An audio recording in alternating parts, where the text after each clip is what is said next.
Would you all like to rise for the pledge of the flag? I pledge allegiance to the flag of the United States of America and to the republic for which it stands, one nation, under God, indivisible, with liberty and justice for all. Well, welcome everyone. Mayor Smith may arrive later, or he may not make it. But in any case, we shall carry on. We have a couple of announcements. First of all, our Officer Liberatore has been given an award by the Carnegie Mellon Award, and there's a lot of information I could tell you about that. It's very thrilling, and we expect to have some event here at a future date. We'll have some sort of presentation, right? There is a pollinator pathway project. That presentation on sustainable lawn care practices is April 10th at 7 p.m. at the Senior Center. I've added another announcement this week. Sleepy Hollow, the village of Sleepy Hollow, and Tarrytown and Irvington together are participating in the 200th anniversary of the legend of Sleepy Hollow. So, apropos to that, on Wednesday at the Old Dutch Church in Sleepy Hollow, 11 a.m., Wednesday the 3rd, there's going to be a ceremony with the county executive, and all three villages will be represented there. And going forward over the next 18 months, there will be various celebrations. Our theater will be doing some things, and our library, and additionally things obviously in Sleepy Hollow and in Tarrytown. Okay, moving forward to correspondence. There's correspondence from Nina Cabral Dawson and John Dawson. We did discuss that at the last meeting. I see Mr. Dawson here. Did you want to add to something and continue, or are you good with what we read last time? Well, with what I said last time, things haven't changed, except the road's getting worse. Okay, this has to do about the roads in your neighborhood. The second letter was from Chet Morton. This was about the low-hanging power lines on Harriman Road that's adjacent to Hastings Memorial Park. He was drawing attention to that, and the good news is that between when that letter was written and today, that was taken care of. So his letter and our action, right? You've probably gone by there. By taking care of by Cornet, it was Yeah. not a Yeah. village. Yes, we did the nudge. Yeah. We did the nudge. Yeah. But that's great. Glad to hear from Chet Morton about that. The third letter was from Stephen Harty. Mr. Harty is writing about the leaf blowers. He's drawing attention to, he's not here, is he? He's drawing attention to the leaf blower regulations that we passed in 2017. He says they were a half step to reducing the noise pollution. And there are quite a few paragraphs here. Of course, we will answer his letter, but in writing to ask you to examine and improve the enforcement of the law and the guidelines. Our landscapers, his own landscapers, switched to battery powers as required, but as far as I can tell, few others have. He reports calling the police department several times, reporting violations. So he's concerned about this noise issue with the leaf blowers, and he has 6 recommendations for things that could be done. And I don't think I'll read them all, but he says at the closing, this was a very well-intentioned law aimed at an escalating problem, and he's trying to make suggestions as to how we could improve the enforcement and the noise problem. So he will be answering his letter. The next letter is from Richard Weiler. Richard Weiler's letter is about a water bill that was way out of line with his usual bills. This summer we received a water bill for over $3,000. Their water bills are usually $200 to $300, except for one billing once before, and he's discussing the process that he's gone through with Jim Englishby, who came over to check the meter, and then a second time he spoke directly with two tenants who denied excessive water use. One is a family that they know. So none of us can figure out this huge water usage. The only possible explanation, though not likely, is the Burnham building next door was undergoing renovation over the summer with extensive repointing of the exterior brickwork. The contractors did use our driveway and parking area for deliveries, but while we never saw any evidence of this happening, it's possible they were accessing our exterior water faucet, and then their bill was back to regular. So we have tried to resolve this issue in conversations with Mr. Englishby, Larry Schaffer, Brenda Jaselnik. Everyone has been as helpful as possible, but they feel they can't give us free water, and we can't imagine that we use this much water. We're hoping you can figure out some equitable solution that works for all of us, as we would like to get this resolved. And he has quite a few pieces of correspondence and bills connected here. So this is something we can follow up on as a board. I think we can discuss. Is this an appeal to the board directly to come up with a resolution, because he's been through all the rest of the administration? Well, what we've done is, what we've done customarily for people is, if there's a question, if they did have a leak, although they say they didn't have any leaks, what we'll do is we'll bill everything at the regular rate and not at the excess rate. So we did the same for him as we would for every other customer and billed at the regular rate. You can see the figures in there, Yes. substantial reduction by doing it that way. Yes, Right, but I I noticed- didn't read that That's section. what we But I had. noticed that you sent that to him in February, but in March he wrote this letter, so I'm Yeah. assuming That was he's the not only, happy. right, he Correct. did not accept the offer. So as a board, I believe we can decide to have a hearing or a work session. Do we want to decide that now, or we can discuss it at a later time? Any comments on that? We have to decide it, so we either I don't know, I'm asking what the process is. Yeah. So it should be publicly noted what the process is. Do we have to sorry, Mary Ann, I'm just looking at... Look at Larry, might know. What is the process? I mean, do I we don't- just say that we want to talk about it? or- I don't think there's any process. No, just, So when should we take this up then, I guess, as a discussion?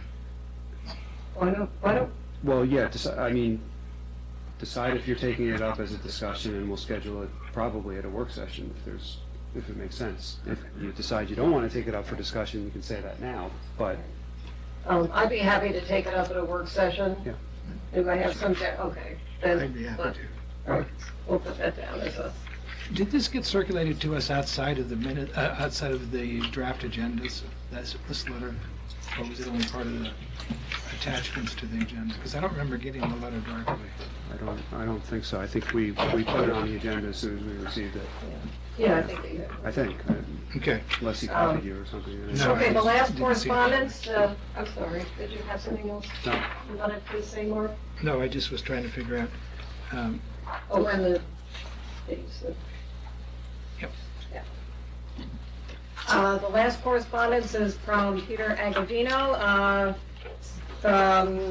His letter is about a significant increase in debris lying along the sidewalks and curb edges on the roadway, most of which remains, this is mostly about Main Street, which remains stuck or embedded in the same location for weeks or months on end. Walking dogs forces one to look at the ground, making one not cognizant of the conditions complained of. Needless to say, we currently have too few garbage receptacles on Main Street and Route 9 and Astor Street, and not one recyclable receptacle. I'm not really sure how Irvington recycles without one. Additionally, and through inquiry and personal observation, our neighboring river towns have far more garbage and recycled receptacles and incorporate a regimen of actual hand-pushed street sweeping crews along their main thoroughfares. Think of that, how wonderful would that be if we could do the same? So there's some further discussion of that. So we will respond to Mr. Aguirre.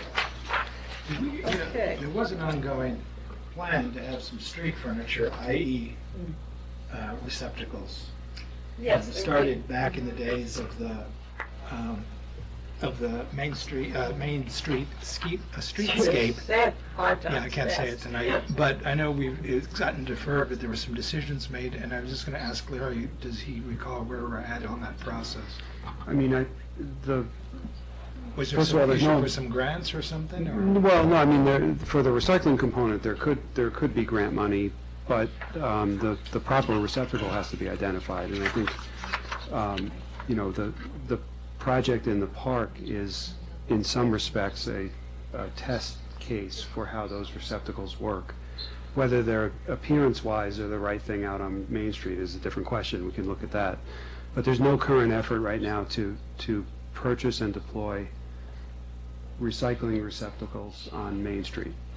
There's no identified model to deploy. So if that's something one wants to put on a work session. Well, it seems like it's been on a work Yeah, I session, know. on off multiple times. I thought were we looking for input from Green Policy Task Force as to a recommended, and then it was going to become different, I thought, than the ones that Joe was happy using in the parks. There were different requirements of access. The DPW had some specific access requirements, I thought. Right, but even then, the ones that were identified for the park wouldn't have been appropriate, I think, Stylistically. yeah, for Main Street. So I guess I'm just wondering, what's our next step to try to move it forward?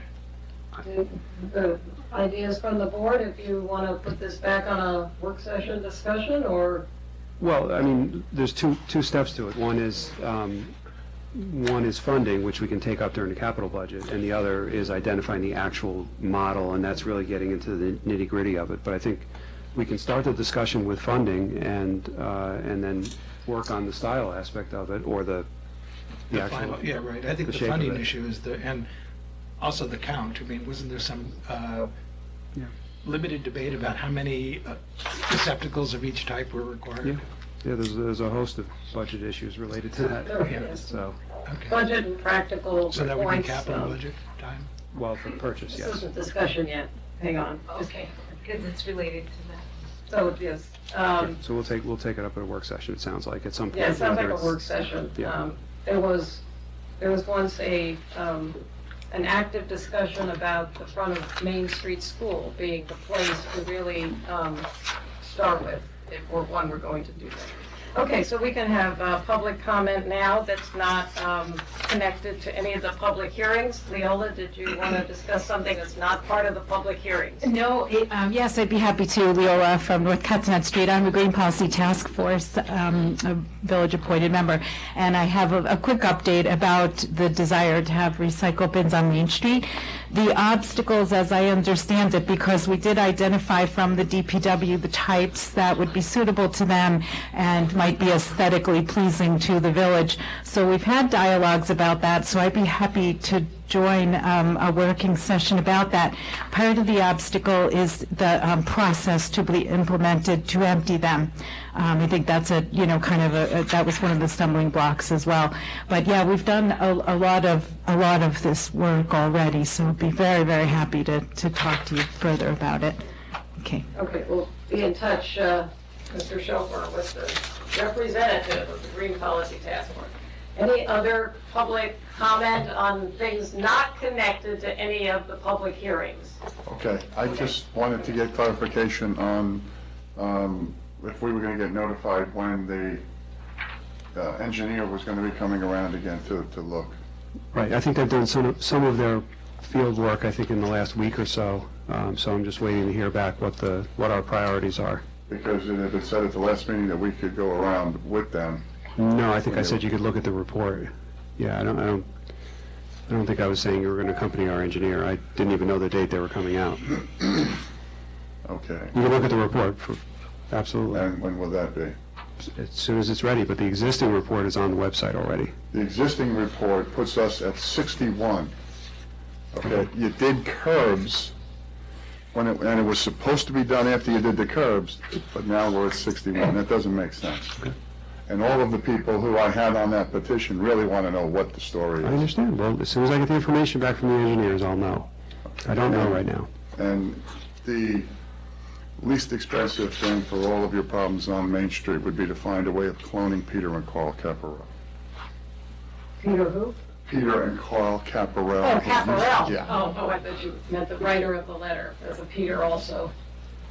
Yes, other Yeah, hi, comments? Peter Bernstein, Yes. 17 North Cottonette. Just a question getting back to the correspondence, because it was clear, like, some of the letters you referred to a work session, so there's kind of like an expectation that it's going to get discussed more. But on the enforcement of the gas leaf blower letter from Hardy, it just kind of like will respond, but I didn't kind of Sorry like to what. imply Yeah, it was less important. you know, so I'm just curious, what's the process for, people are noticing a lack of enforcement, so what, Yeah, how does that get? Yes, if there's a, He asked for Lack some of information, so enforcement, I'll pull out the information, accumulate the information, provide it to the board, and if they choose to take it up further, then Right. they'll take it up further. You're saying there's a lack of enforcement. I haven't seen the data yet, so as soon as we see the data and they see the data, they can decide whether to take it further. Yeah, I guess, from my point of view, if you respond to a letter from an individual that's a like public letter and just that individual finds out what your response is, but the rest of us don't, then we didn't, because it's obviously not just one person who thinks there's an enforcement issue, there's other people that's getting talked around town, right? I'm sure some of you have heard it. So, I understand that, like when someone writes a letter, you got to respond to them too, but just asking, is there some way that the rest of us would know that the board recognizes it as a concern and is taking steps to deal with it? well, I'm glad you brought that to our attention, Peter. It might need more, but I think our first step is to answer that letter, and we can certainly add it to a work session if we decide that's the thing we want to do at this point, but I think we could use a little more data. I think that I just heard from some GPDF folks today that they have some data they've collected that shows that there's apparent lack of enforcement, or however you want to say it, not intentional lack of enforcement necessarily, but something that comes in and basically says that whatever the police put into the record when they say nothing was occurring when they got there, right? So it's already cleared up by the time they got there. There seems to be a very high incidence of that, which is part of the problem of the way, because people move between properties very quickly. It sounds like all the things that we did talk about at the original discussion of it. But, I think we all want to get our laws enforced, and certainly happy for suggestions. Nikki, did you want to speak to that? Yes, I did, thank you. Nikki Coddington. Yes. Trafford Park. Yes, I support Stephen Hardy's letter and what Peter just said. I would like to elevate this to more than just a response to a letter writer, and I would like it to be a topic. I would like to propose that it be a topic for you to consider at a work session with input from not only the Green Policy Task Force, maybe the Irvington activists, and who have had some, action on this issue. And also, it's been a topic of discussion. The leaf blower enforcement has been a topic of discussion at the recent inter-village meetings that we've been having of the environmental groups and committees of the river towns. It'd be great to get some useful help from other villages whose enforcement might be better or different. I'm just sharing ideas about how to, A, improve the regulations, B, improve the enforcement. Some of it is to make common regulations, right, so that, if possible, across the different... If possible, that's been discussed. I think there's some resistance on the parts of some of the villages, but, it's a problem that is of concern to a lot of residents, especially those of us that work at home.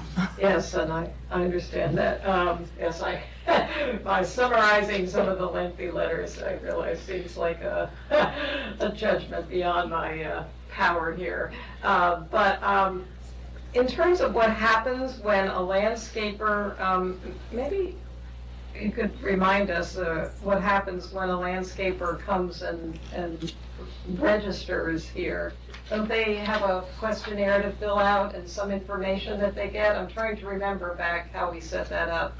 I don't know who knows, Brenda or Larry. I mean, we provide them with, a copy of the leaf blower law, but that's not the only regulation they need to be worried Right, about, but of that's course. certainly one that we Right, focus so on. they come into Village Hall, Right. they go to the building department, they get information. Oh, we do it Oh, they through come my to you, office. Clerk sorry. We send it out. This is the second year, Yes. so last year was an outreach. This year we have renewals. Right, Most of them have renewed it, and they have a copy of the ordinance. We have their emails, so you can contact them if necessary. so so every registered landscaper who has the right to function in Irvington, you have the list of them. Correct. And they have received the information about our regulation.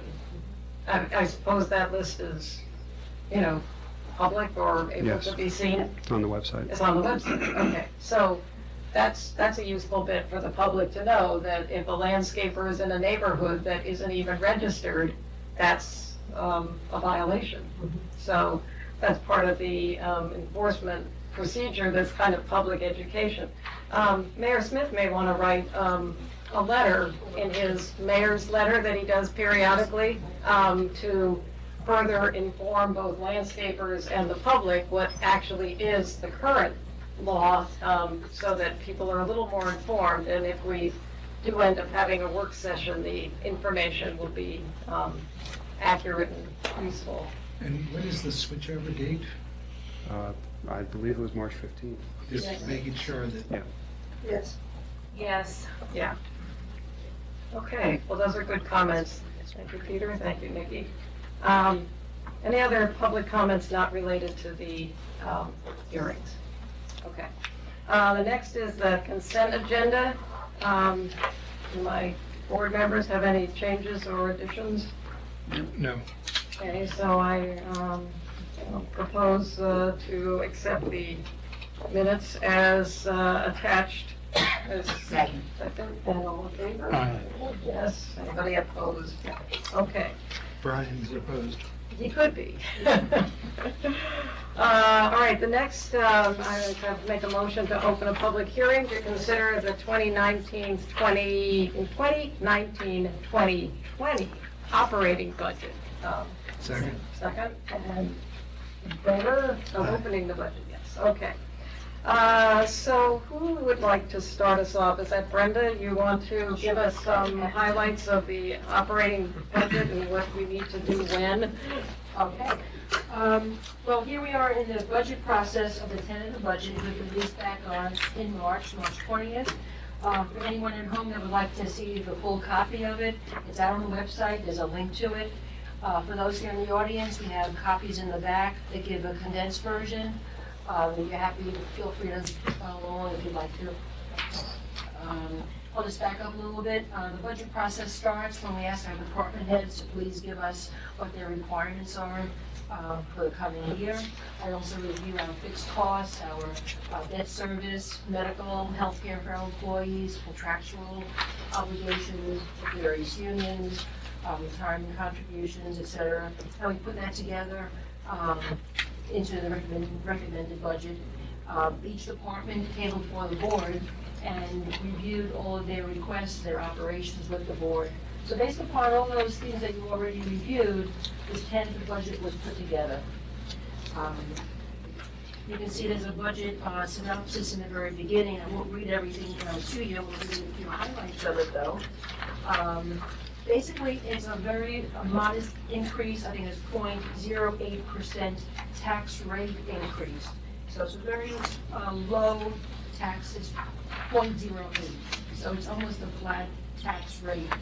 Our assessments did increase, so some residents may experience an increase of taxes even though the tax rate is level, because their assessables could have risen. But the assessment rate is level, okay? We do have a increase in our expenditures. It was based on the departmental requests and our fixed costs of the village. Our revenues have also increased, not the same level, but they increased due to some increase in mortgage tax, sales tax, cell tower revenue. We're definitely within the cap. That's something that the board has done since the inception of the tax cap legislation. We're substantially under, there's an analysis of that also in your recap there. We're under the cap by $172,000. That does mean that we could have increased our levy by $172,000 and still have been under the cap. So that's all in compliance on that basis. So what the process is now is, this is here for consideration by the board.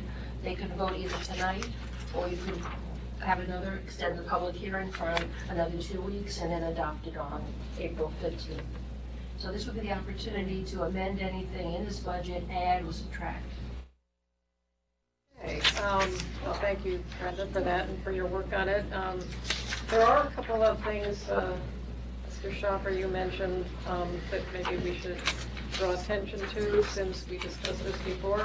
Right. Since the release of the tentative budget back on March 20th, there were 2 items that were identified as and being proposed here. One is for the inclusion of an additional $12,000 for the construction of 2 additional tree wells on Main Street. So essentially following along on a 2 tree well per year reconstruction basis. The large number that were done in the last year was as a result of a grant.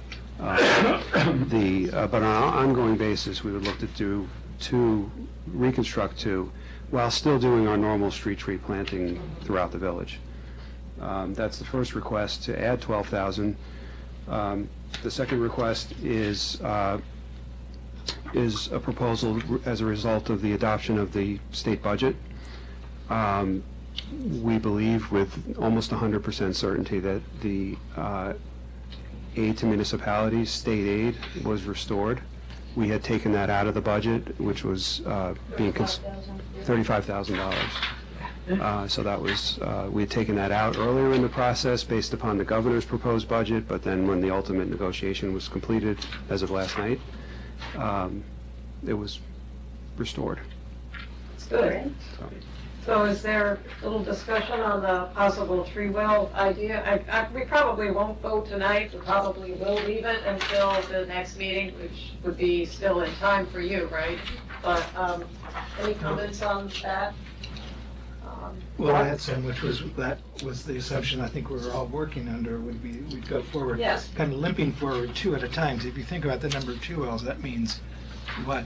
We've got 15 years to complete 2. I don't think it's quite that many, but You know, something. a while. So I would only encourage that besides continuing to do it on our own, there are additional grants or something that could help us do another batch. Right. We're always looking. I think it's they look good, and obviously it's better for the trees. What I was going to bring up, though, in relation to this is one item that I know that we have talked about but never heard, I don't recall hearing anything back, was the watering and maintenance issue about what it would cost to actually have a ongoing water management scheme, and I think we came down to it was mainly going to be man hours, but possibly some equipment, like a tank. Right. So that's still pending, and I don't know if that comes out of operational, but, contingency funds at this point, or what? Yeah. Okay. Well, we'll come back with some details on that. Yeah, that would be great. Yeah. So do we know where the 2 would be that are proposed? No. No. No, we'll go out and survey it, and I'm sure we'll get some assistance from a tree commission. I got something from Alan Richardson already, who's the chair of the tree commission. He's been discussing with Greg about locations. So. Right. Good. the decisions get made. Any other comments about that possible inclusion in the budget, the 12,000 for the three wells? I have no problem including that, Sure. especially in light of the extra 35,000 that's coming back from the state. Yeah, especially, I think, the mention, I mean, if we put it in the budget and we should get a grant, let's say it's a half and half grant, a matching, the Greenway, there are several sources that I think it fits exactly with what kinds of things they fund. So I think putting it in there might be wise, and if we don't have to use it, so be it. Well, we can use it to double Yeah, we match. should make more or. Yeah, exactly. Reduce the time to 13 years. Right. But we'll still delay the final budget resolution So, unless somebody is dying. Any comments? Yeah, we need the public. Yeah, we decided on that. Okay, great. So, yeah, just open it up for any Oh, other yes, comments you so may this is have. the public hearing, so if there's any comment on any parts of the operating budget as we've described, please feel free to come up to the microphone to discuss the budget. I should just say that, it's been a long process we go through every year in which, during regular meetings and during work sessions, several departments in depth.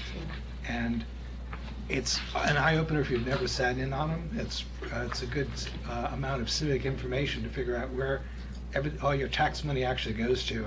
I know I was very surprised when I first started getting into the details of the process of what's required, and especially in terms of, what's required, like what is statutory or mandatory, and then what is optional. It's quite interesting to go into the depth of that. And then finally, I just wanted to say publicly that we always thank the department heads for their work, and we thank Larry and Brenda for their work on pulling this all together, because it's quite a lot of moving parts. Thanks. Right, okay, Mr. Dawson. Thank you. John Dawson, 76 Hudson Avenue. I think this is a really well-done document. I appreciate everything you put into this. I just have two questions. On page, it says MTA payroll tax. Right. Why are we still paying an MTA payroll tax that's unconstitutional? That's a good question. I don't know if we're required to. No, but that was fought by school districts and they The won, so. Right, we're not, but it didn't include villages. Our library became exempt, so we do not pay it on the payroll for the library, but the villages and towns are not exempted. Why? It's unconstitutional. I don't It's know. an extent. McCulloch versus Maryland. Let's get a lawyer here in the room. Go on. I got one. Oh, we got another one. We will note I note your concern, and I suppose the villages and I'm just trying to towns save could the all get village some money, together that's if all. they haven't and discuss it with the state, but I don't think spending any time here beyond just saying that will make much difference. But Okay. Thank you for And the other bringing it question to I our have attention. is on page 3, historian. What is involved in that $9,000? Oh, we're, again, No, I think we were paying the Historical Society on that one, or the Historical Society? it's actually for storage. Storage. It's for storage of historical items that the village historian is kind of the curator for. So it's been that way for. Yes, I know. It's storage for. Because I never knew anything, and she doesn't know anything about this. That's why I'm questioning. Okay, fair enough. And I'm sure it's used totally in the It's- right way. It's storage for the historical society. Okay, that makes sense. But it's of the items that the historian can be the curator for. Okay, that's good. I'm sure we have a lot of great stuff there. I just Yeah. wanted to, thank you very much. All right. Anyone else like to make a comment on the tentative budget? Was that storage like that used to be at Bridge Street? Yeah. It's in a different place now. Yeah. Higher ground. Higher. Yeah, Okay, all right, so we'll continue that public hearing next time.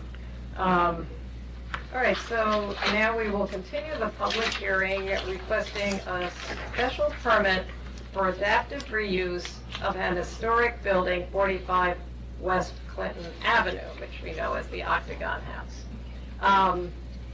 Marianne, were you ready to explain our proposal so far? I mean, I can either go through the terms of the special permit if you want me to, or it's part of the resolution if you want to read the whole thing, or do you want me to just go through it quickly? Why don't you give a little, not that everybody here always knows the background, Okay, and then I will be yeah, reading the well- resolution.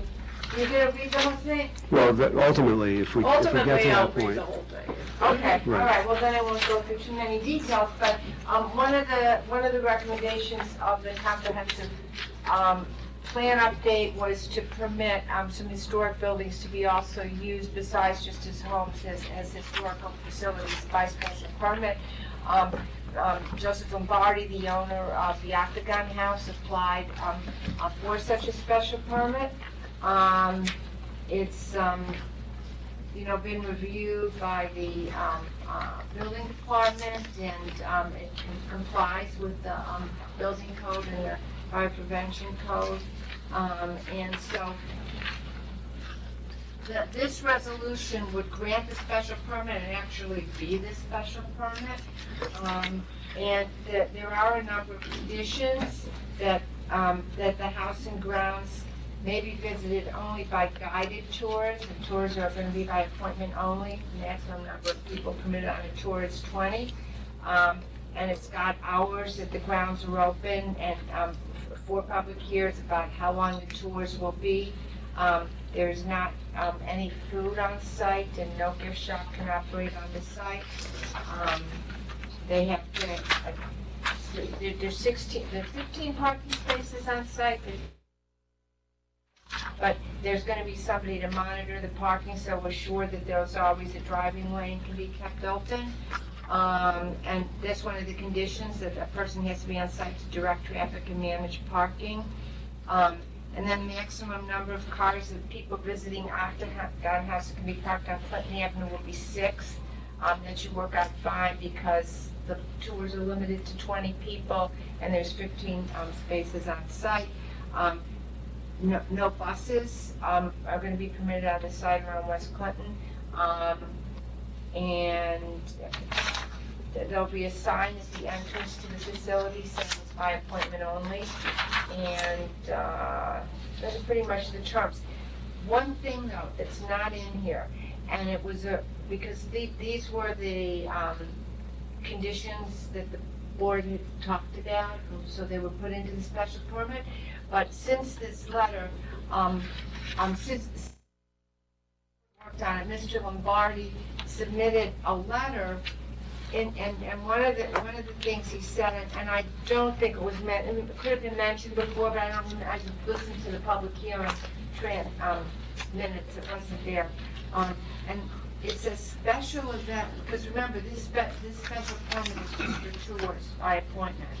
But it does say that the letter says special events of up to 200 people will occur 4 times per year with activities limited to the grounds and as needed remote parking.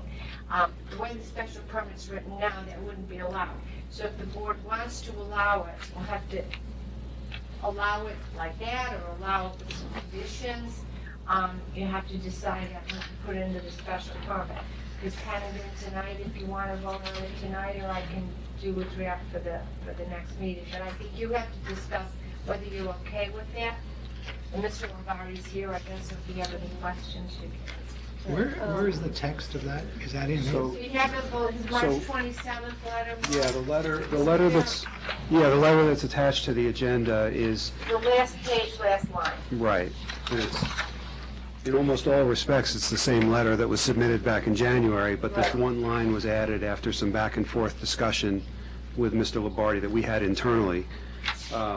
Just acknowledging the fact that in the past, there have been a limited number of special events there, and we wanted to make sure that here, because now's the time to address it, you know? So, I can either ask Mr. Lombardi to comment first, or ask my board members if you'd like to make a comment first. Would you like to hear Mr. Lombardi's discussion of this? Yes, please. Thank you. Joe Lombardi, 45 West Clinton Avenue. First of all, I failed to put that in there, but I wanted to, but I had supposed said it beforehand, that there would be no weddings. It's not a wedding type of event. What I'm really speaking about is like the Historical Society that we've done many times actually now, where there would be an event and there would be up to 200 people, but there would be no parking up and down West Clinton. In the past it was, but we would not do that anymore. We would make parking remote and get a little minibus that would come back and forth.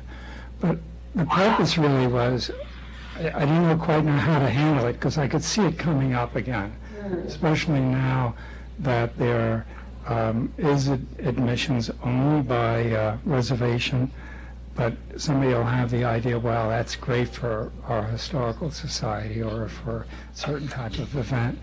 I'm not really thinking of any social events. I want to be clear about that, not a party of any sort. Although my nephew is having a graduation party. I don't count that. Right, that's different, right. And we've had a few weddings there, but they've all been family weddings, and not somebody who's not a member of the family in any way. But I wanted to know how to handle that, really, and I thought maybe it's appropriate here, but maybe it's inappropriate, and maybe I need to come to you each time. I'm willing to do whatever you'd like. In the past, what just happened?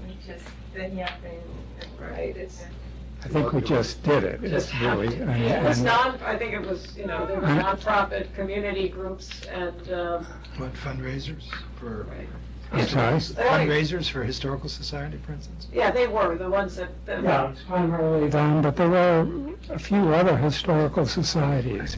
Trying to think of it real quick. The one from Dobbs Ferry. We've had events for nonprofit, not huge amounts, but a few. Well, any specific questions from my board members to Mr. Lombardi? Can they be characterized as nonprofit rather than, I mean, because think they weddings could. normally wouldn't Yeah. characterize as nonprofit I think they could. typically. I'm looking at you now, Marianne, is that Yeah, enough I of a mean, constraint? that's a little broad. I mean, You would constrain it more? I mean, the thing I would tell you that I would have, I don't, it's fine, I don't think there's an issue, but I think we should just find some way to regulate. If we wanted to do it right now, it doesn't fit within the special permit. So you wanted to find the special permit. So you could say other functions subject, to review by you put a limit on it, now for the subject to review by the board, because, or it would have to, I can't imagine who else would do, because you might want to see what the parking arrangements are going to be. So essentially a case-by-case basis is Right, what. so Ms. Lombardi, would you have a problem if you came on an individual basis? Not at all. As long as it was written in here that the board Yeah. would review? Not at all. I just, I wanted to do the right thing when I did it, and I just didn't know how to do it. So it'll end up being kind of like a film permit. You see what the details are, Yeah, and then okay. It's like a location shoot No, or we're not something. gonna call it a film, Right, but I mean, right. it would, so it's not like gonna be a huge amount of, it'll be on your agenda, you'll see what the terms of it are, you'll see what the parking arrangements are, and I you'll think say that's yes or perfectly no. fine. How you word that, can you But we pencil don't it have in to now, put or it do we- into this. I think it's a good idea for it to be in the special permit, but if you wanna go ahead and vote on it tonight, you can vote on it, say, subject to adding a provision to, about 4 functions a year, to be, approved by the Board of Trustees, and then I can put it in later. But if you wanna vote on it tonight. That makes sense. I'm comfortable. I feel like this has dragged down a bit. I know that there were a lot of regulatory issues with the state building code that had to be nailed down, But but we This hammered is that out, actually yeah. the first time the special permit's been, I think, on the on the agenda, actually the special. But I have a couple of questions about some of the conditions, which I think are a little bit different than what we had originally In the seen. resolution, you mean, Right, Larry? in the resolution. Okay. I thought that we had spoken about a gift shop being there at some point, and Right. now you've agreed that there was. Agreed, no, exactly, only the sale of a book and a Building model. code issue. Okay. It's a Yeah, building. that was a building, yes, you're right, it was different, you're Right. right, but the building code. No was gift shop. involved. Right, I'm just curious about number 5, where it says residential use of the house may not occur simultaneously. And that's also a building code issue, a New York State building What does that code mean, issue. though? Because I thought someone's living there all the time. They're living there, but they can't be, you know, So they, Correct, exactly. right. You can't put the You know pot what, roast. I know You can't have breakfast while it's You know, hair splitting, and there really are no regulations like this in the state, and this came from the state, and it is kind of hair splitting, but it's a good kind of hair splitting to make it possible Yeah. to do this and to comply with the state and building. Ms. Lombardi, you agree? I'm fine with that, right. We stop whatever activities residential when there are tours going on. That's No fine. cooking roasts, well. Right. No cooking bread, right. Okay, Janice, any comments or questions about this? No, you have no questions? No, oh, no. This has been a very comprehensive process, and thank you. Oh, I thank you. No, thank you. So, it is the public hearing for this, so we can take public comments. And, is there a public comment about this hearing? Yeah, I just, Mr. Dawson. you guys will be glad when I don't come back, right? I just have a question, it might be a procedural thing. I mean, Mr. Schaffer is a very capable man. Why can't the special events just be checked by him instead of having to go to all of you? It seems like just another layer of red tape that you're putting on something. We can discuss that. Generally, I think we're happy to do it. It's not a big burden. You have somebody as qualified as He him, I puts it think down, you would let he him. talks about it, we're happy to discuss it, but it's. But in fairness, and I'm not, listen, they can do what they want, obviously, I work for them. But in fairness, the board took a lot of time to go through this request. It's unique in the sense that it's a use that's other than a residential use in a residential neighborhood. So they were sensitive to the conditions that they put into the special permit. I think they will be equally sensitive, and I think there's a risk of things getting out of control of that size. The types of restrictions that they put into this resolution here, are very limited. And I'm not saying that they can't get out of control, but when you're talking about a by appointment tour for 20 people, that's very different than a special event for 200, so, or whatever it ends up being. So I think they would want to keep control of that. That's just, not speaking for them, but I'm It guessing also that's makes it very the public, tenor. and a chance for the public to respond, because it's on the agenda, and then people who want to speak up about it have a chance to speak up. Thank you. I mean, I have a question for Mr. Lombardi. Does it work to call them history-related special functions for you? Sure. Special events for you? Sure. Okay, then I have language, and Okay, we'll we'll vote get on that. the exact language when we get to it. All right. Any other comments from the public about this? Okay. Hearing, do I have a second to close the public hearing? Second. And all in favor? Aye. Okay, so now it comes to this resolution, if we are ready to vote on this. Okay. Before you do that, can I just, Yes, can I ask absolutely. Mary Ann? Yeah. The EAF that was submitted. Oh, right, the EAF. Is there, should we at least ask whether there's any corrections or questions about the questions that were answered? I assume the board looked through If you that. had any, Sorry, yeah. yes, that's Octagon House. Because one of the things you're voting on is that you're satisfied with the way the EAF was laid out. It is a fairly straightforward Yeah. action, but, It okay. looks like this, everybody has Yeah, it? it's a short It's form. a short form, because there's really no impact. Okay. Okay. Anything else that we, so, the language that we would add to it, do you want to say it Yeah. first, and then we can? Well, why don't you go through it, and then when you get I'll give you the language. All righty, okay, we'll do all the whereases, all right? This is granting special permit to Armour Steiner Octagon House, 45 West Clinton Avenue, for adaptive reuse as a historical facility pursuant to Village Code 224-8.c. Whereas on December 17, 2018, the Board of Trustees, in accordance with a recommendation of the 2018 Comprehensive Plan Update, amended the zoning code to permit by special permit a residential building listed on the National Register of Historic Places to be used as an historical, educational, and/or cultural facility in addition to the permitted residential use.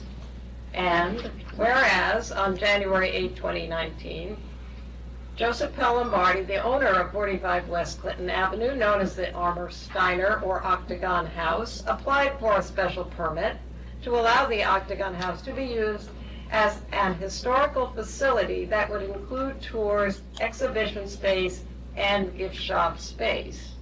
And Yes, that was the request. right, that was the request. Now, do you keep going with my whereas? Yeah. Okay. Oh, no, I'll tell you. Okay, whereas.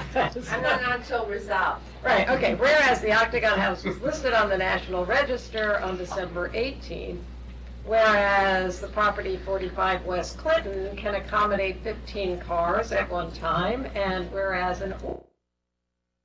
with the American for Disabilities Act's rules for historic properties, an audiovisual program will be presented in the artist's studio on site. And whereas the owner of the Octagon House met with Irvington Building Department to discuss compliance of the proposed use with the New York State Uniform Fire Prevention and Building Code. And whereas the historical facility use of the Octagon House would comply with the New York State Uniform Fire Prevention and Building Code if a gift shop would not operate at the site, and if the residential use and historical tours would not occur simultaneously. Right. And whereas the Board of Trustees held a duly noticed public hearing on the special permit application on February 21, March 4, March 18th, and April 1, and whereas the Board of Trustees finds, as required by Village Code 224-8.e, these are subparts. A, the proposed use of Octagon House as a historical facility will be consistent with the 2018 Comprehensive Plan Update. And B, all structures on site are readily accessible for fire and police protection and comply with the New York State Uniform Fire Prevention and Building Code. C, the use of Octagon House as a historical facility will be in harmony with neighboring properties and will not be detrimental to the use of adjacent properties. And D, the traffic generated by the proposed use will not be hazardous or inconvenient or in conflict with the normal traffic of the neighborhood. And E, adequate off-street parking for the historical facility use of the house is provided on site.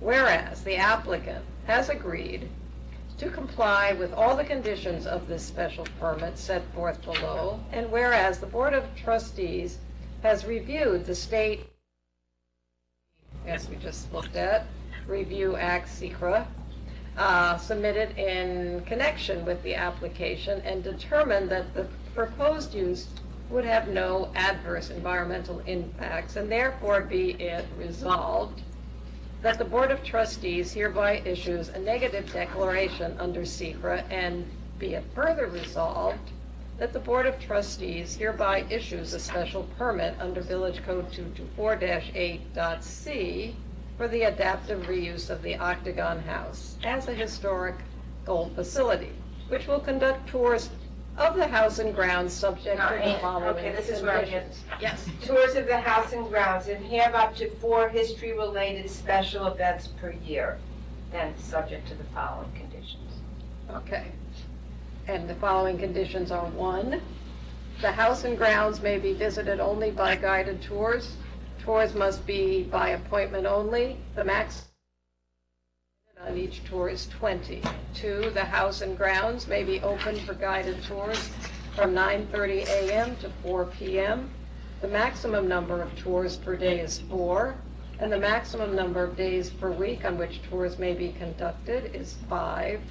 Tours will be approximately 15 minutes long and must be scheduled so as to permit at least 40 minutes between the conclusion of one tour and the commencement of the next. It's 50 minutes. 15, I think you said 50 minutes. Did I say 15? Oh, my, okay, yes, There's too much to cover in 15 yeah, minutes.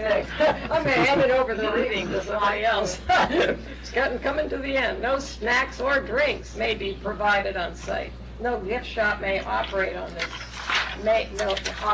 this site. This conditions shall not prohibit the sale of a book about or model of the house in the entry hall of the Octagon House. 5, residential use of the house may not occur simultaneously with the tours. At all times, a driving lane must be kept open to permit fire apparatus to access the house. 7, at all times that Octagon House is open for tours, a person must be traffic and manage parking. This person must direct visitors to use the 15 on-site parking spaces before permitting any visitors to park on West Clinton Avenue. The maximum number of the maximum number of cars of people visiting Octagon House that may be parked on Clinton Avenue is 6. No buses shall be permitted on the site or on West Clinton Avenue. Minibuses small enough to fit in the site's driveway will be permitted and must be parked on site during the tour. A sign shall be placed at the entrance to the site stating that the house is open to the public only by appointment. This sign is not subject to approval by the Board of Architectural Review. 11, the house and grounds and its use as a historical facility open to the public by guided tour must at all times comply with the New York State Uniform Fire Prevention and Building Code. Connie, I have then a Yes. condition to add. Yep. That the Board of Trustees must approve any special permit events. Any special events, must approve any special events. Okay, the board must approve any special events. event. And then number 12, this special permit shall expire on April 1, 2024. Okay, I will make a motion. And do I have a second? Second. All in favor? Aye. Opposed? Okay, thank you. I just want to thank the trustees, and I also wanted to thank the whole village that really worked together in trying to figure out a way to make this happen. And I think future Irvingtonites will recognize that. Thank you kindly. Thank you. Thank you, Larry. We have much to problem. thank you for, Mr. Lombardi. And Ms. Lombardi, if I could just, Ms. Lombardi, I conveyed to the library your kind offer to allow them to use the audiovisual material you prepared. They're delighted. Oh, good. And we'll reach out to you if that's okay. Excellent, excellent. It's almost done. Okay. Thank you. Next on the agenda,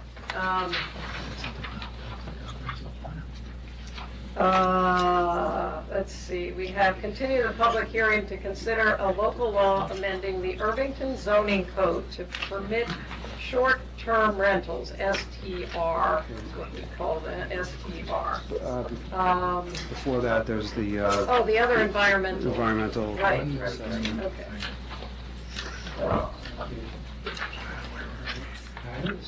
Now, can you, in terms of that environmental assessment form, which is number 9 on the agenda, is that, help me out here. Yeah, so, that was previously circulated to the board. The matter is, the adoption of the law is considered a type 1 action, so a full environmental assessment form was prepared. So really, if there's any comments about any of the questions that were prepared and filled out, and any of the proposed identification of those impacts, if there's any issues with that. I don't know. Yeah, what I did was I went through it and found, to my mind, it would have no impacts on any of these, but if you disagree with any of it, then. So are we looking at something, I guess I have the two things together, is there something we're looking at? Is The part, So there's part one, full environmental assessment form. it's really the part two that you go through Yeah. this part. All right, where so it this starts first one out- I'm looking at is Mr. Lombardi's, so that's not bad, it's the second thing we have. Yes, correct, it's right after It that. says short environmental assessment. No, no, that's Mr. Oh, Lombardi. that's still Mr. Lombardi, Next okay. one, number 9. Oh, okay, sorry. Oh, it's, all right, okay, all right, keep talking, it's fine. It's connected here. Right, okay. All right, so, are there any comments from my board members about this? The environmental form? You're talking about the environmental review? Yes. Did you say anything about, I'm trying to scan this again, what did you say about traffic impacts, anything? That there wouldn't be any traffic impacts, but there would they be minimal. So if it's either, if it's no impacts at all, or if it's a small impact, you still make that hit. Right. So, just so, because I skipped through it and I just don't know where, what page was that on? Where the traffic thing would be, I'm sorry for making you do that. It's 13 pages. But there's and then another set of yeah, 10. another- It's the next 10 pages that Yeah. are, And then there's another 10. yeah, those are the pages. evaluations of the Yeah. environmental, right? Okay, first there's one of 13, then one of 10. Agricultural resources. Impact on land.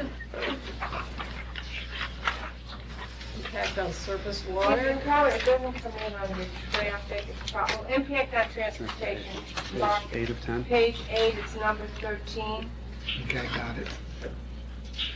And then, will it exceed capacity of existing road a network? Would it, construction of a paved parking area for 500 or more cars degrade existing pedestrian or bicycle accommodations? So it wouldn't do any of those things. Right. All right, thank you very much. There's impact on energy, noise, odor, light, health, human health, right, there's a lot of boxes. Okay. And again, it's not like, can you conceive of an impact?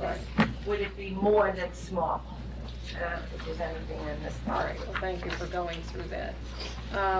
So I don't have to open this public hearing, we're continuing this public hearing. Well, all right, so Right, go ahead. step by step. So as long as everyone's satisfied with the environmental review and the determination that there's no negative effects, then the Hold on, the negative. resolution number 9 is what you vote on.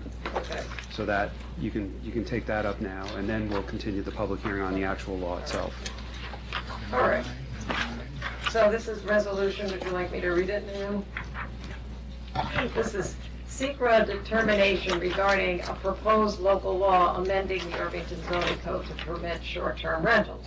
So whereas the Board of Trustees has proposed a local law amending the Irvington zoning code to permit short-term rentals, and whereas adoption of said local law is a type 1 action under the State Environmental Quality Review Act, and whereas the Board of Trustees has reviewed the environmental assessment form related to said local law and has determined that such adoption will have no negative environmental impacts now, therefore be it resolved that a negative declaration on SECRA be issued.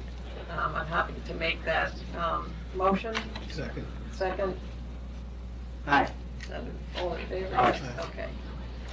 Okay, so that's number 9 on the agenda, right? That was the easy part. All right, okay, now the other section. So now we are at number 10 on the agenda, continuing the public hearing to consider a local law amending the Irvington zoning code to permit short-term rentals. So we are going to open this up, obviously, to public comment. It's a public hearing. Do any of my board members want to speak first? Yes. Actually, I do have a comment, something I would like people to consider. I gave this a lot of thought and listening to people's comments about the length of time that the rental should be permitted. And there are clearly, last time, and people please bear with me, I'm hearing my own voice through this, which is a little, there are people who don't want this at all. There are people who think 180 days is way too long. There are people who think we shouldn't restrict at all. It seems to me that there are two different interest groups.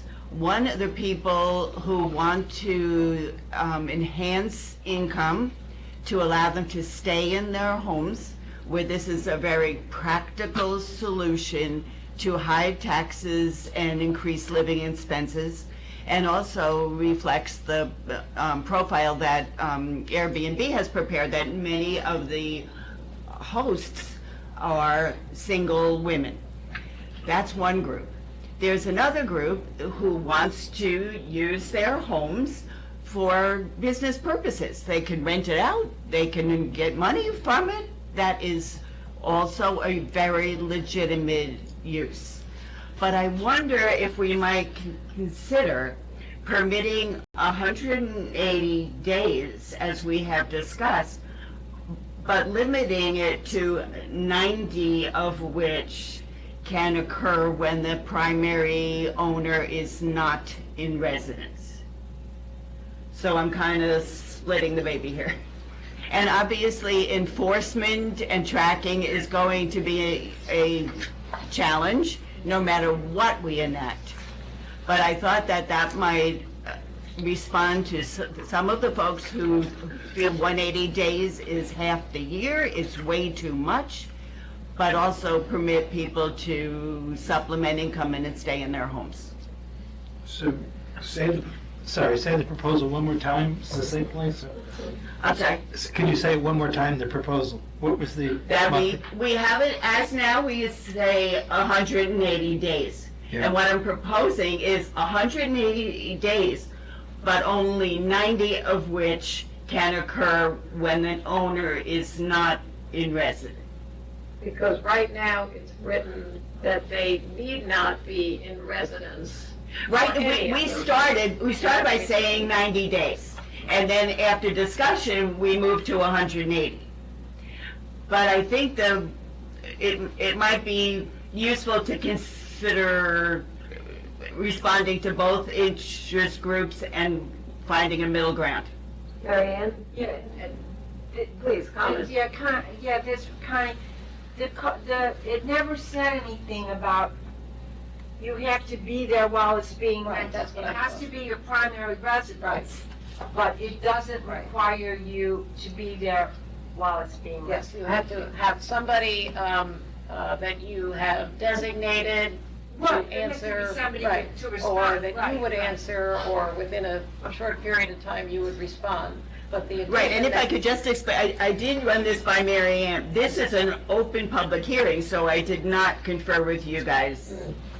But clearly there are people in this room, I'm looking at you, Leo, who are present most of the time when you're renting out a room or part of your house. And other people are not. And I think that has different impact on the community and the neighbors. So this is something to discuss among ourselves first, I guess. I think it's an admirable effort to split the baby, as you say.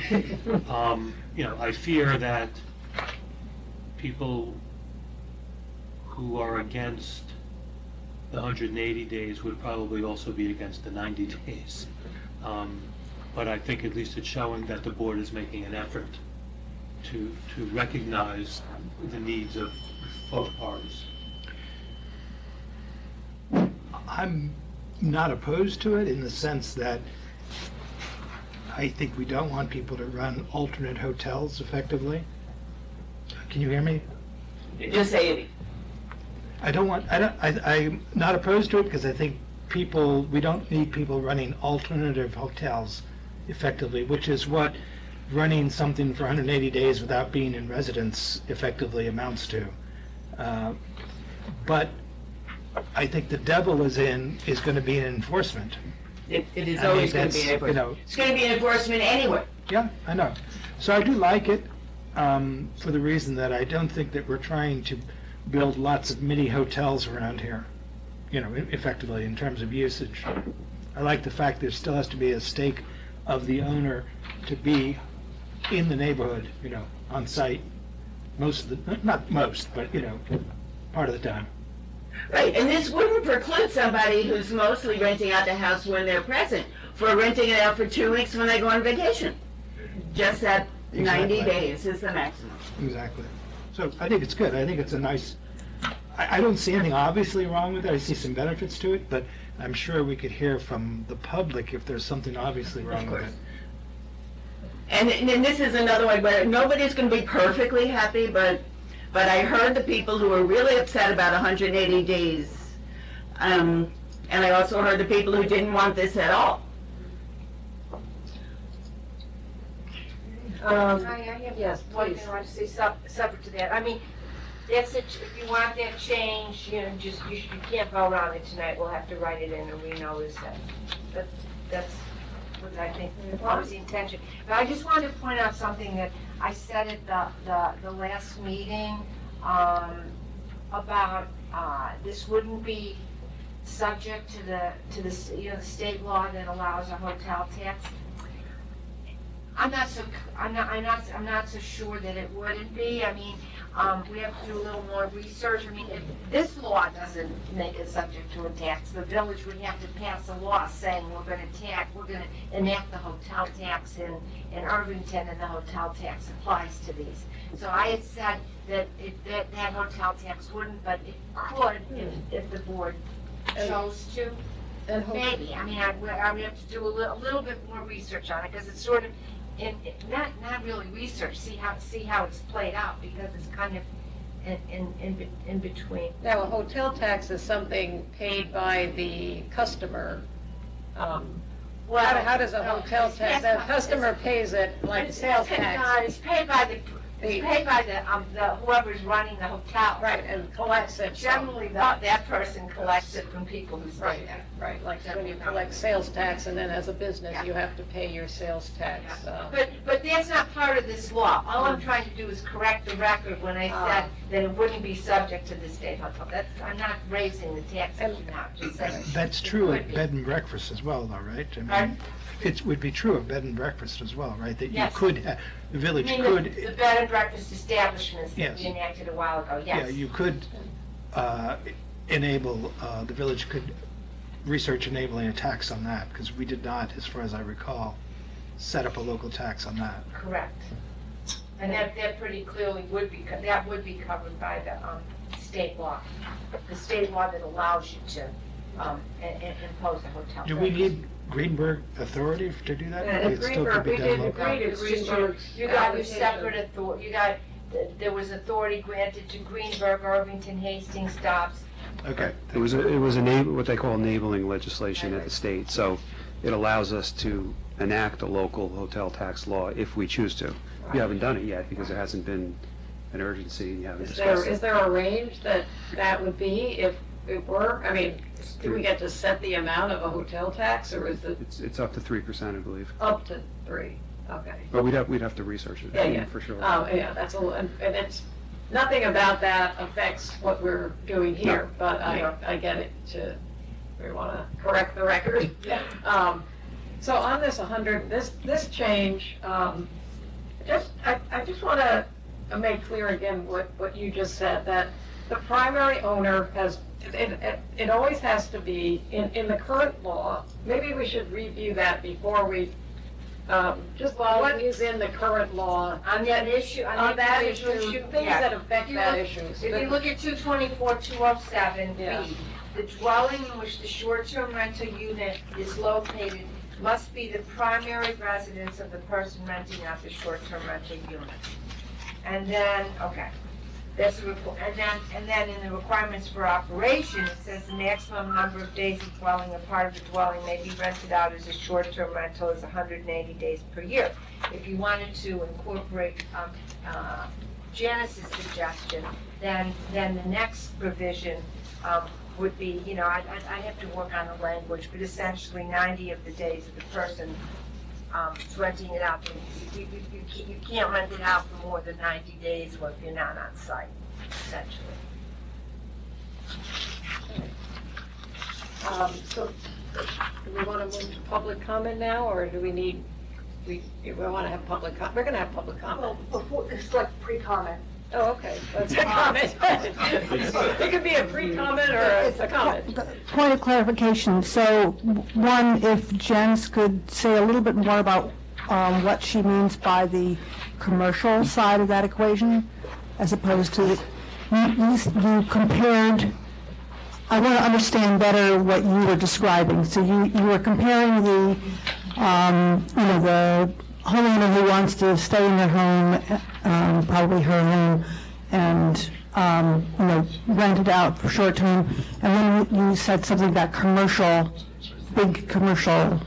So if you could say more about that. And then my second request is, I attended the March 4th public hearing, and that had the previous version of the law. So if you could, if somebody could describe how this draft has changed from the previous discussion, previous one. Actually, this is the first time the rest of us are hearing Janice's suggestion. No, No, because the March 14th draft is different from the February. March 14th draft, Is- It's different from the February 14th draft, isn't yeah, it? well, I don't have all the changes. Well, if somebody could just- I signed them at the last meeting, but I don't have them all marked up now. Can Okay, you just back up a little bit from the mic? sorry. Try it again. Well, there were, What I could do is read through it and try to remember what the changes are. I mean, I did go through them all at the last meeting. I had them highlighted, and I'm not sure I'll remember them all, but I'll try to. yeah, that would be helpful because, people raised concerns about various issues, and I want to know, before I make a comment, if some of those have been addressed in the current draft. Here's one. And then I do want to hear what you have to say about the commercial, what you mean by that. So this is an idea I presented for the first time here to the other board members, because this was an open public hearing. It was one of those inspirations when I was walking my dog on the aqueduct.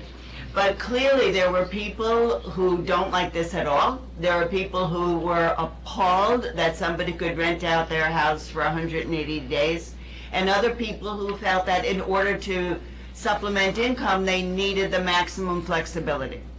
So trying to balance, which is what I like to do, it seemed to me this might be a solution we could consider. And what I meant by commercial is that for some people, the renting out of their house is not income supplementing for the purpose of allowing them to stay in their home, but to use their house to generate more income, which is fine.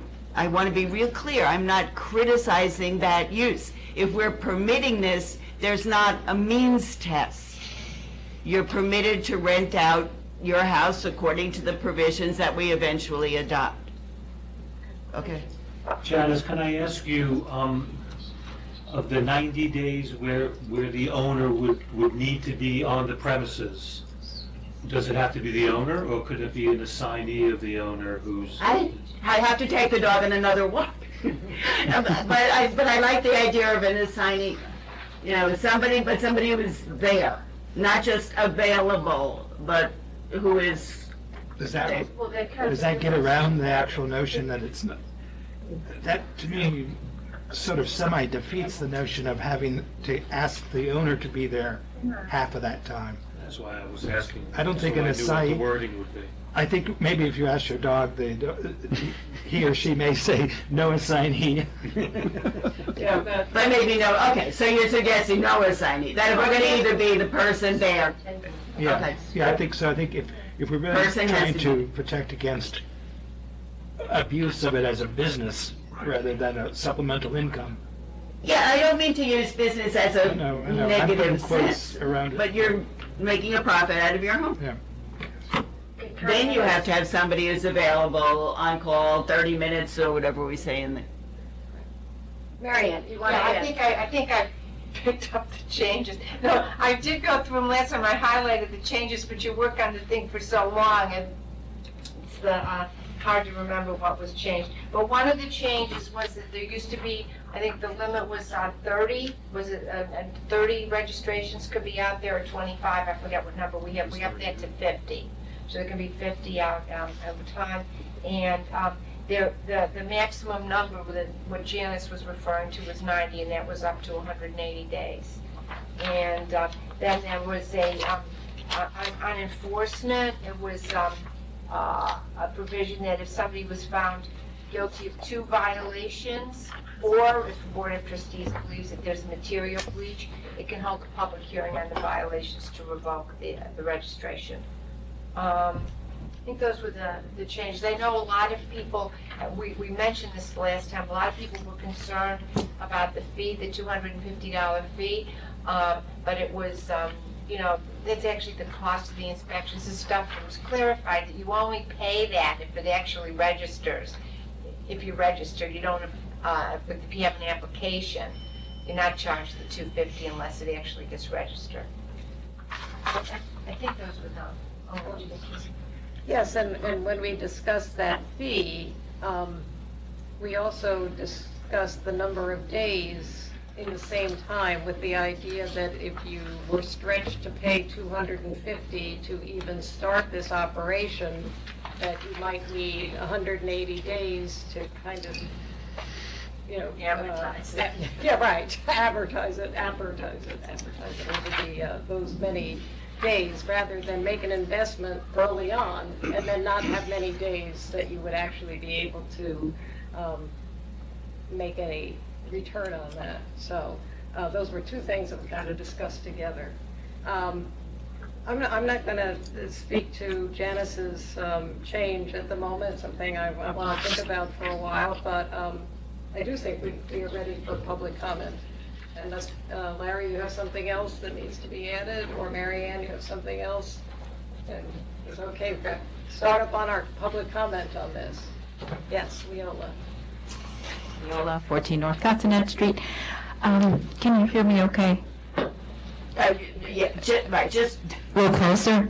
No. No, that's good. Oh, Not too close. Okay, very good. I think your idea is pretty cool.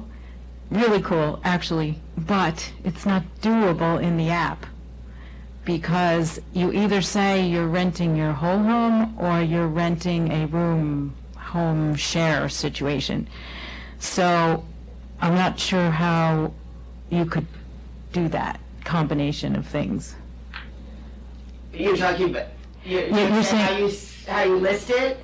Right, so you said 180 days would be permitted, but 90 of which you would have to be living in the home when the guest is there.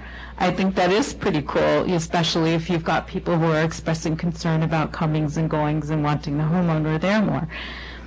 The problem, unless the app has changed, What do you mean? you can't. Yeah, I'm sorry. What do you mean? Yeah, so when you sign up to reserve, when a guest goes to reserve an Airbnb, they know what they're getting, right? So it could be offered that the person, some people, for example, their child goes off to college, they need help paying for the college, and they rent the child's room. They're always present. They just allow, a person or a couple to rent a room in their home.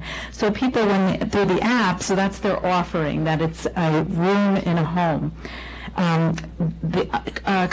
Conversely, you could have your setting to say that you rent your whole home, and so then the expectation is that the owner is not present. There's all kinds of options. In fact, that's what makes this law really tricky for you guys, because the 180 days could be someone who's always home. They're, the neighbors aren't ever worried about them, being away, or it's If you're always home, if you're home for the 180 days, it's not an issue.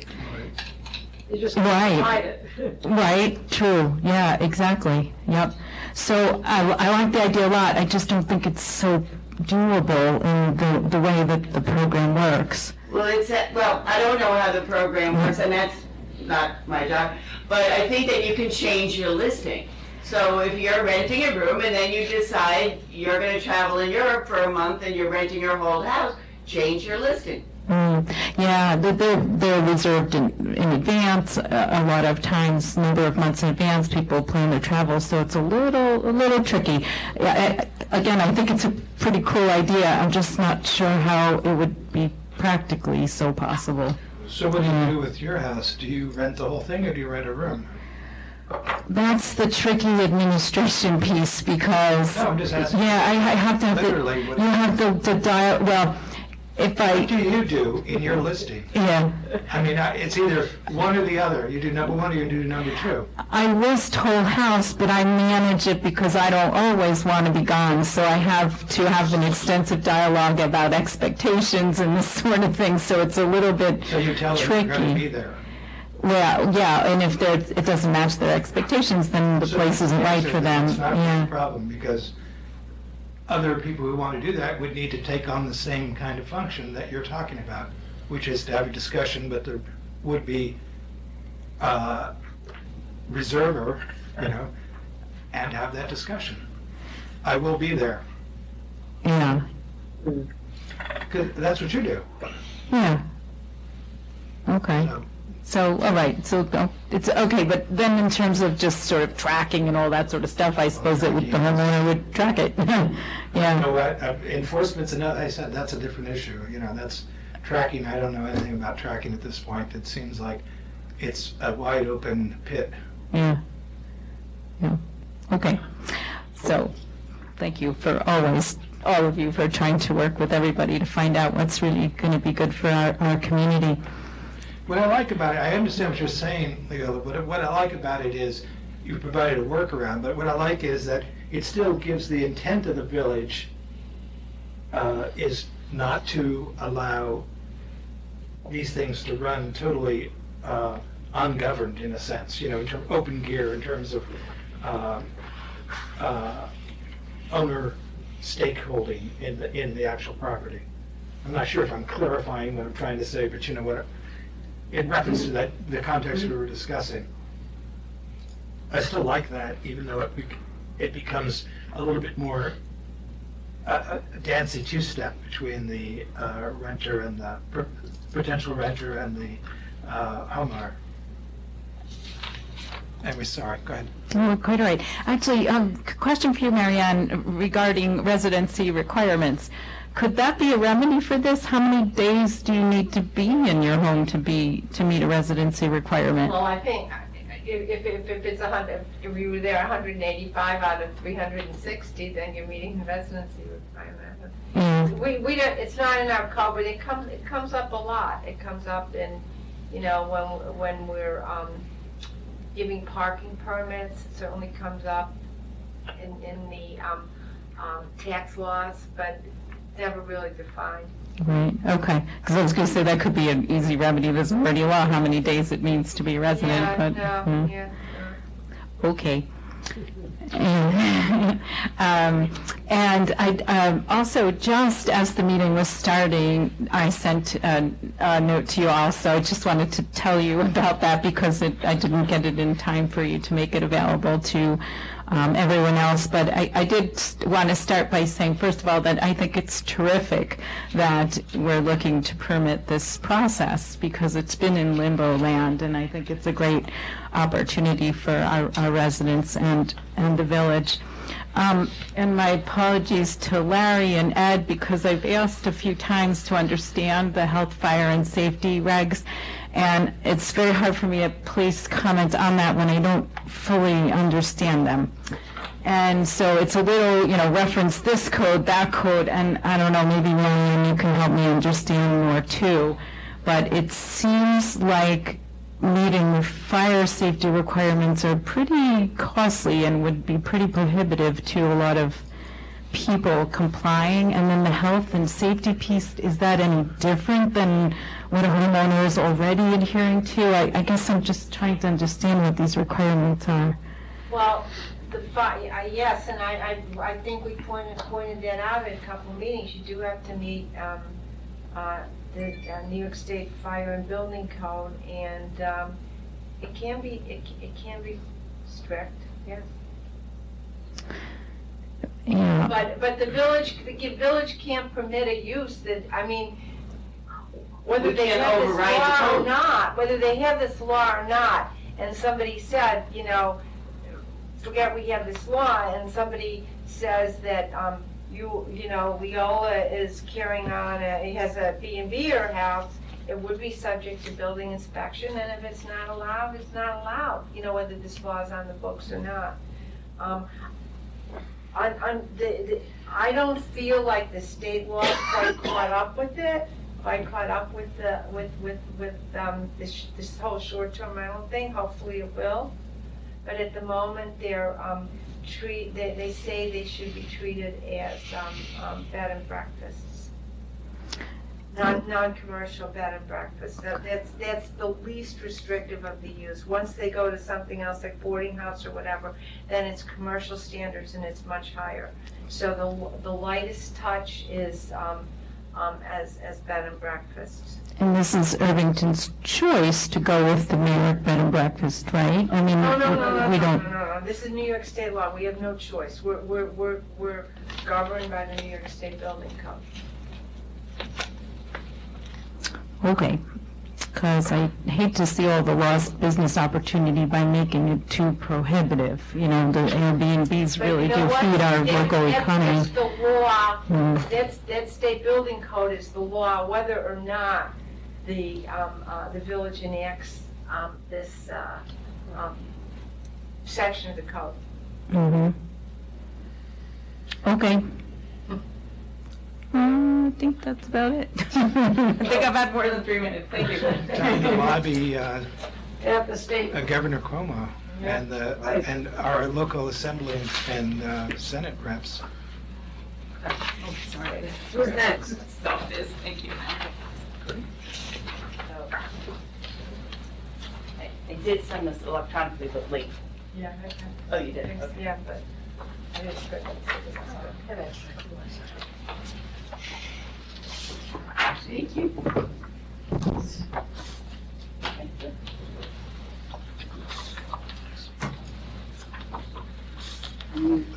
I have it, yeah. Nice.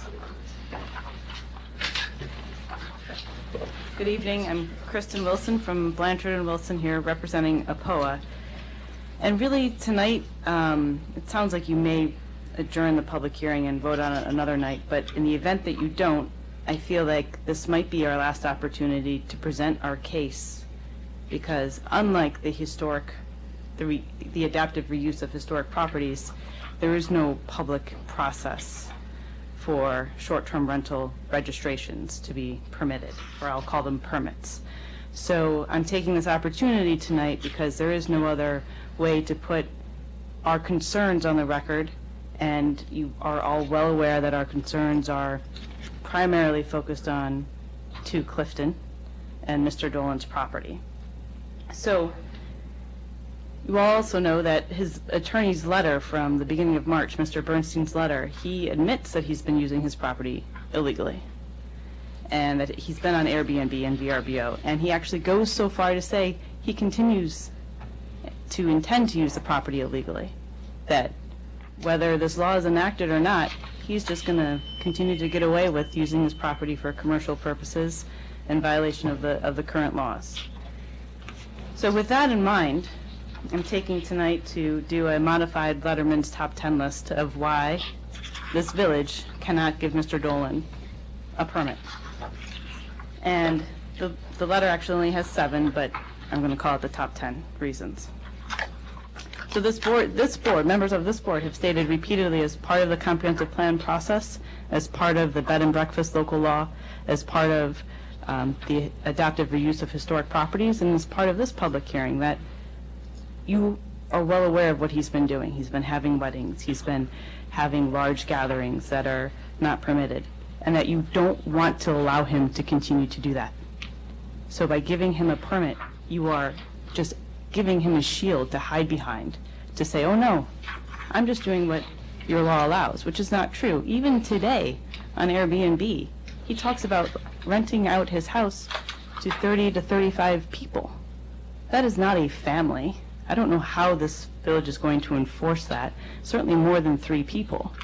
But You were given, in my letter, you have a website that you can go to, and it actually shows various film permits. It actually shows live music being performed outside, which is great, except for the impacted neighbors, which have come here time and time again because of various events that have been going on.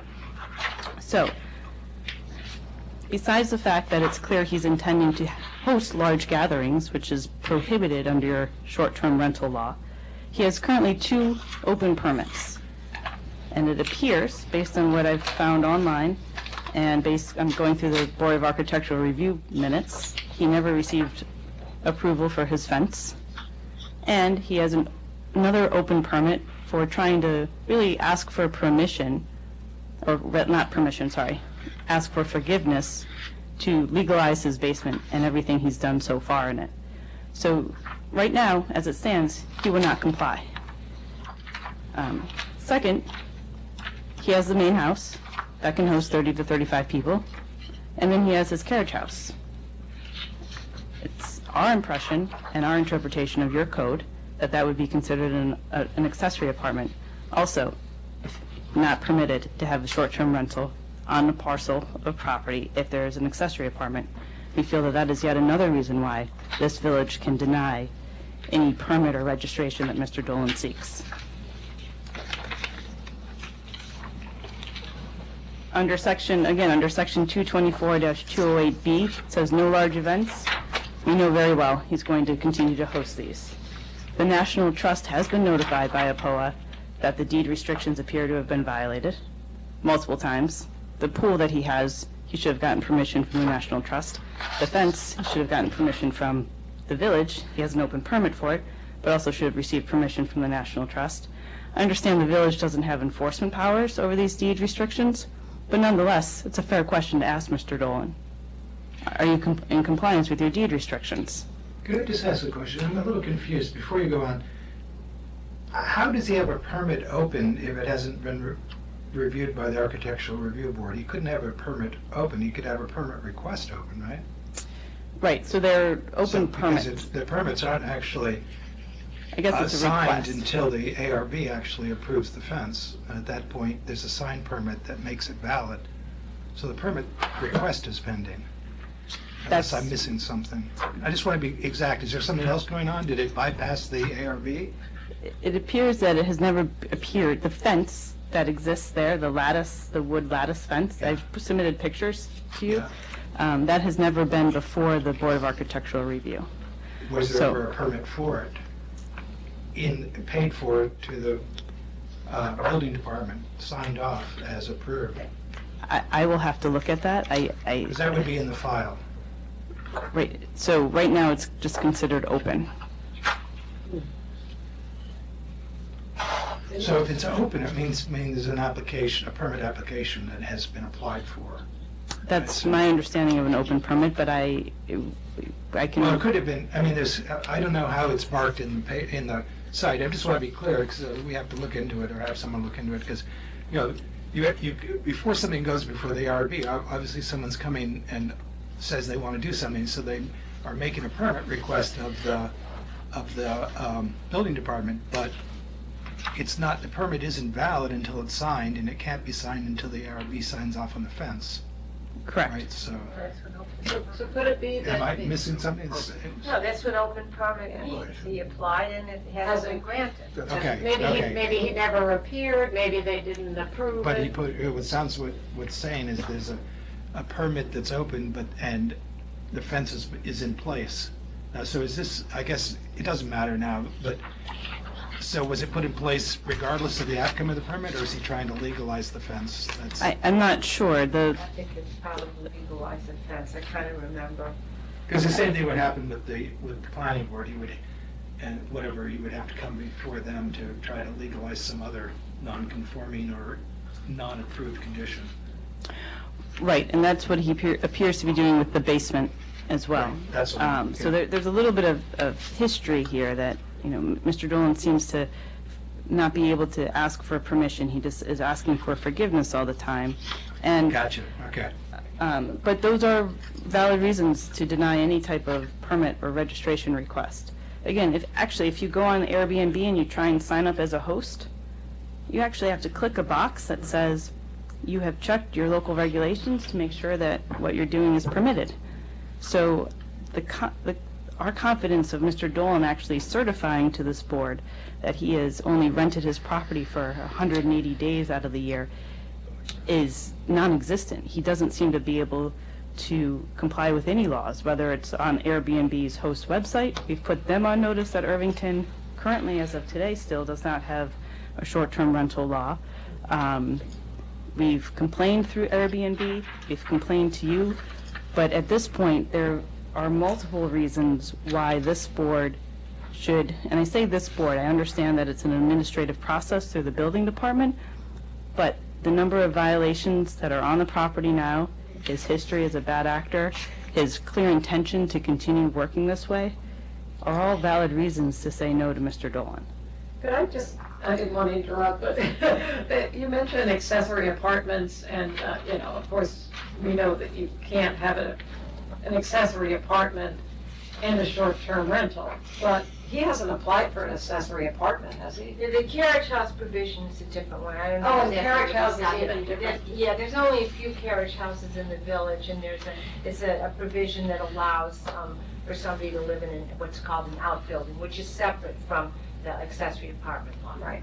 Do they, I don't know what his is. so do they have to apply for permission to have somebody live in the carriage house? I don't think so. I think, no, Wow. I don't believe so. But I don't have the code in front of me, but I don't think so. I think it's just, there's certain requirements you have to meet. Okay. So it's our position that whether you call it an accessory apartment or a separate dwelling unit, it is accessory to the principal structure, which is the main house. The intention being that if you already have the ability to rent out an accessory use of some form, you don't get the benefit, the added benefit of a short-term rental. So here, the intention was to prevent that type of proliferation of rentals throughout the village. And for it not to apply to one of the largest estates you have seems counterintuitive. So as I listed here, I mean, this is, I feel like, one of our last opportunities to really implore this board and the village to say no to him. There's been no enforcement to date, other than, and the response to us has been, oh, Mr. and Mrs. Sykes, complain to the village police if there's too much noise, or submit a complaint to the village administrator, and we've done that, and we've also tried to be good neighbors, but we have no other recourse at this point. So we're asking this board to be true to its word throughout the various public hearings and say no to Mr. Dolan. Thank you. So the only thing that, just to finish that point about the carriage house, is that if we wanted to add to our law saying that you can't have both a rental in a carriage house and also have a short-term STR permit, those two things, we could add that to our law and say we can't do those two things together. You could, but Yeah. I think you should think about Yeah, it. Think I mean, about that the would- different situations. I mean, Right. where Right. it is different from Yes, it's different right. from an So I- accessory apartment. It's only allowed on quite large properties. Right. I think maybe they have to be, is it 4 acres, 2 acres, maybe 2 acres, pretty big properties. I remember reading it because Yeah, of we read Villa Luaro. Villa Luaro, is the right. other carriage house, and there is a special section of the code. I have read it, but I don't Right. remember it either, so. Right. Exactly. But in it, let's use that as an example. Let's say, I mean, it's up to the board whether you want to, but if somebody's living in the carriage house there, and let's say they wanted to, they're not gonna use it as a storage facility, and they wanna use the main house as a Airbnb, would you wanna say that they can't because they're using this carriage house, somebody's living in the carriage house? It has certain similarities to our thinking when we did the accessory apartment. I know it's different, but that If you there's want a me to add parallel. that, I can add that. To me, it would make sense, but my comment about your comments is that if there are building violations, then someone can apply, but they won't be granted. Anybody, who has, as I read our current proposal, you couldn't get that granted if you had outstanding. Isn't that what our law says? Some part of, yeah, so be it. Okay, are there more comments? Nikki? Well, I just, before Nikki goes, Okay. just give me a second. I just want to review back again. I mean, there's always been this issue about whether or not we needed stricter regulations or more exact regulations in order to better address some of the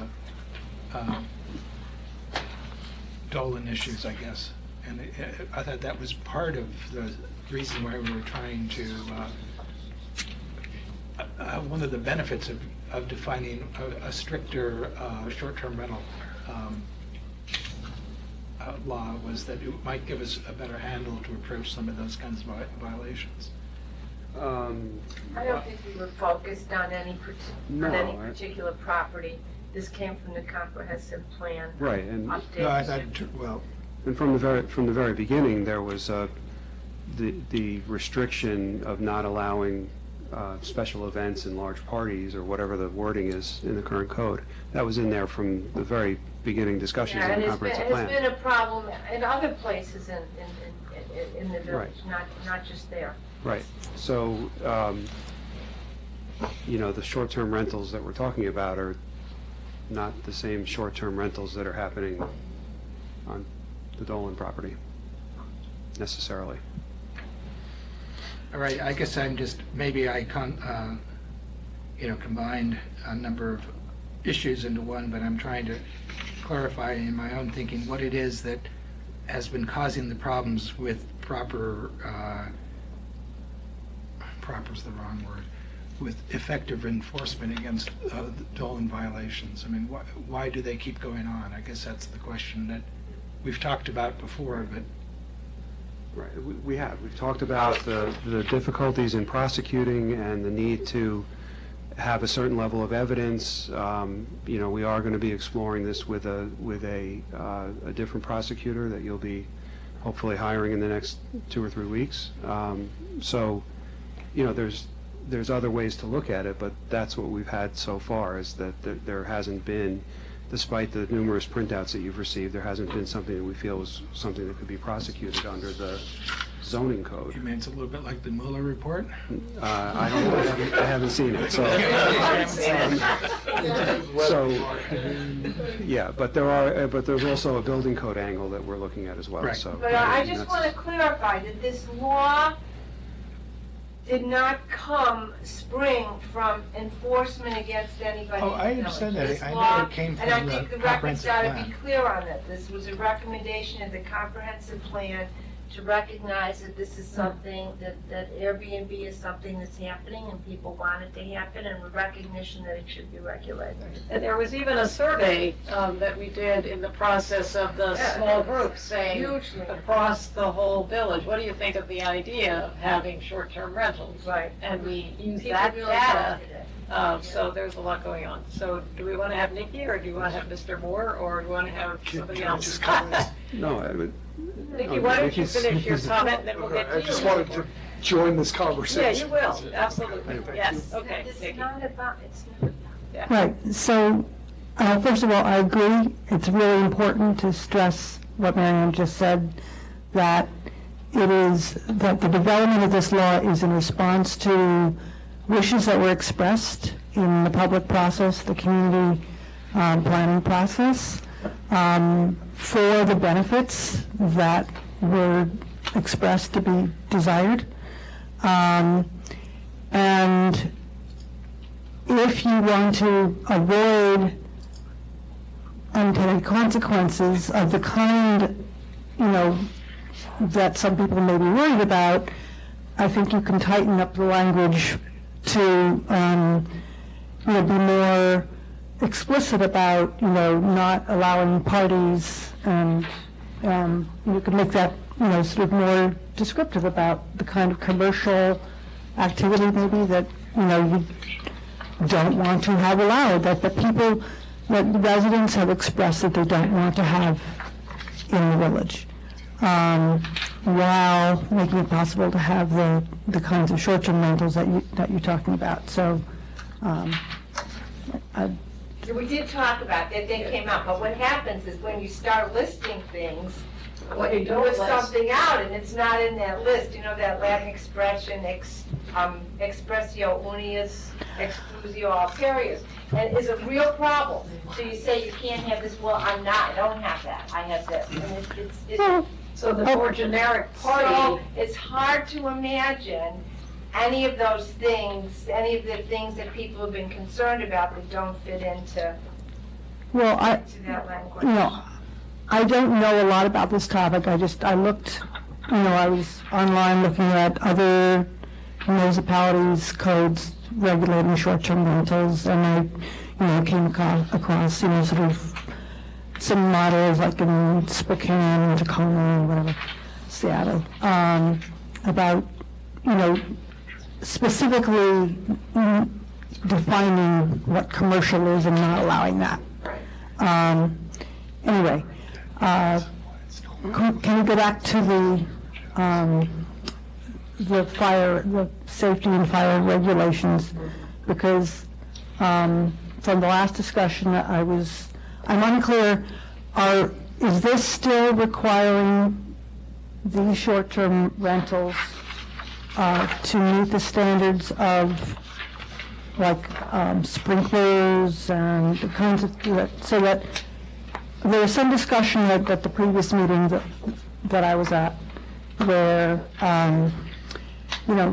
if you live in a regular rental apartment, for more than 30 days, the landlord isn't required to provide sprinklers and things like that, but some short-term rental law code, say fire safety code, requires that. Is that what the B&B, you said it was like the easiest level? Yeah. Is that what that requires, like sprinklers, like, where people are gonna have to be installing sprinklers in their 19th century homes? There's several options. One would be a sprinkler.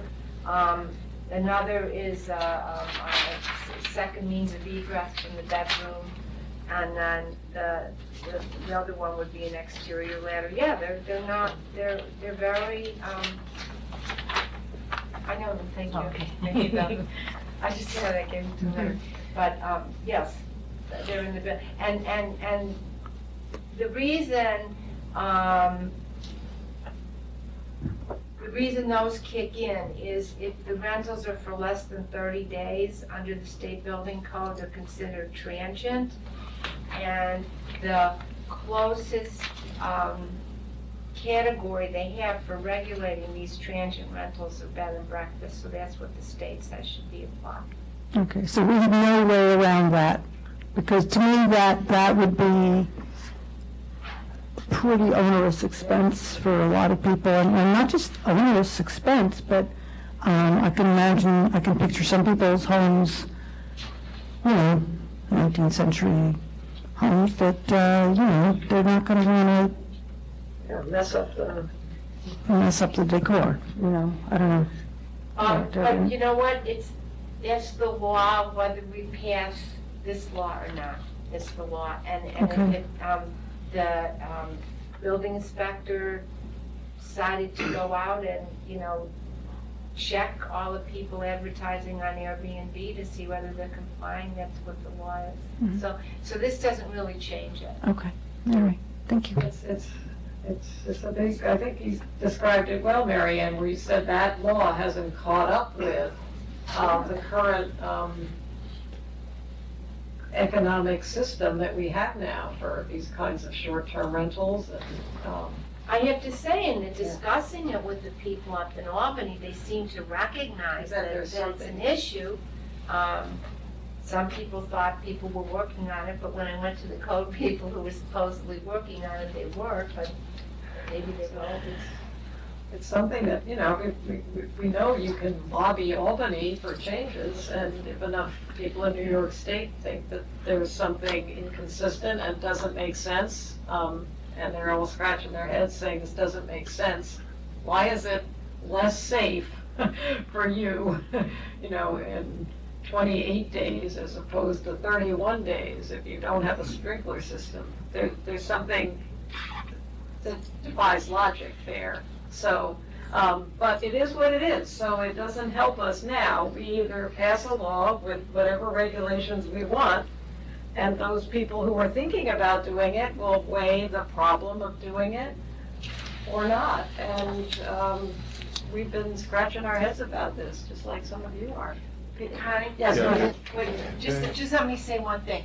And the reason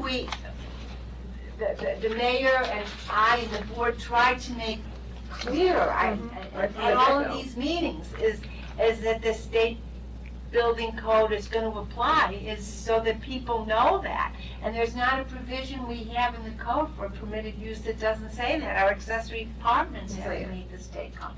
But I feel bad, but we thought, I particularly thought it was really important that the public realize that it's not just boilerplate language. Right, thank you. It is boilerplate, you got to have on there, but it's got. No, he had his hand up.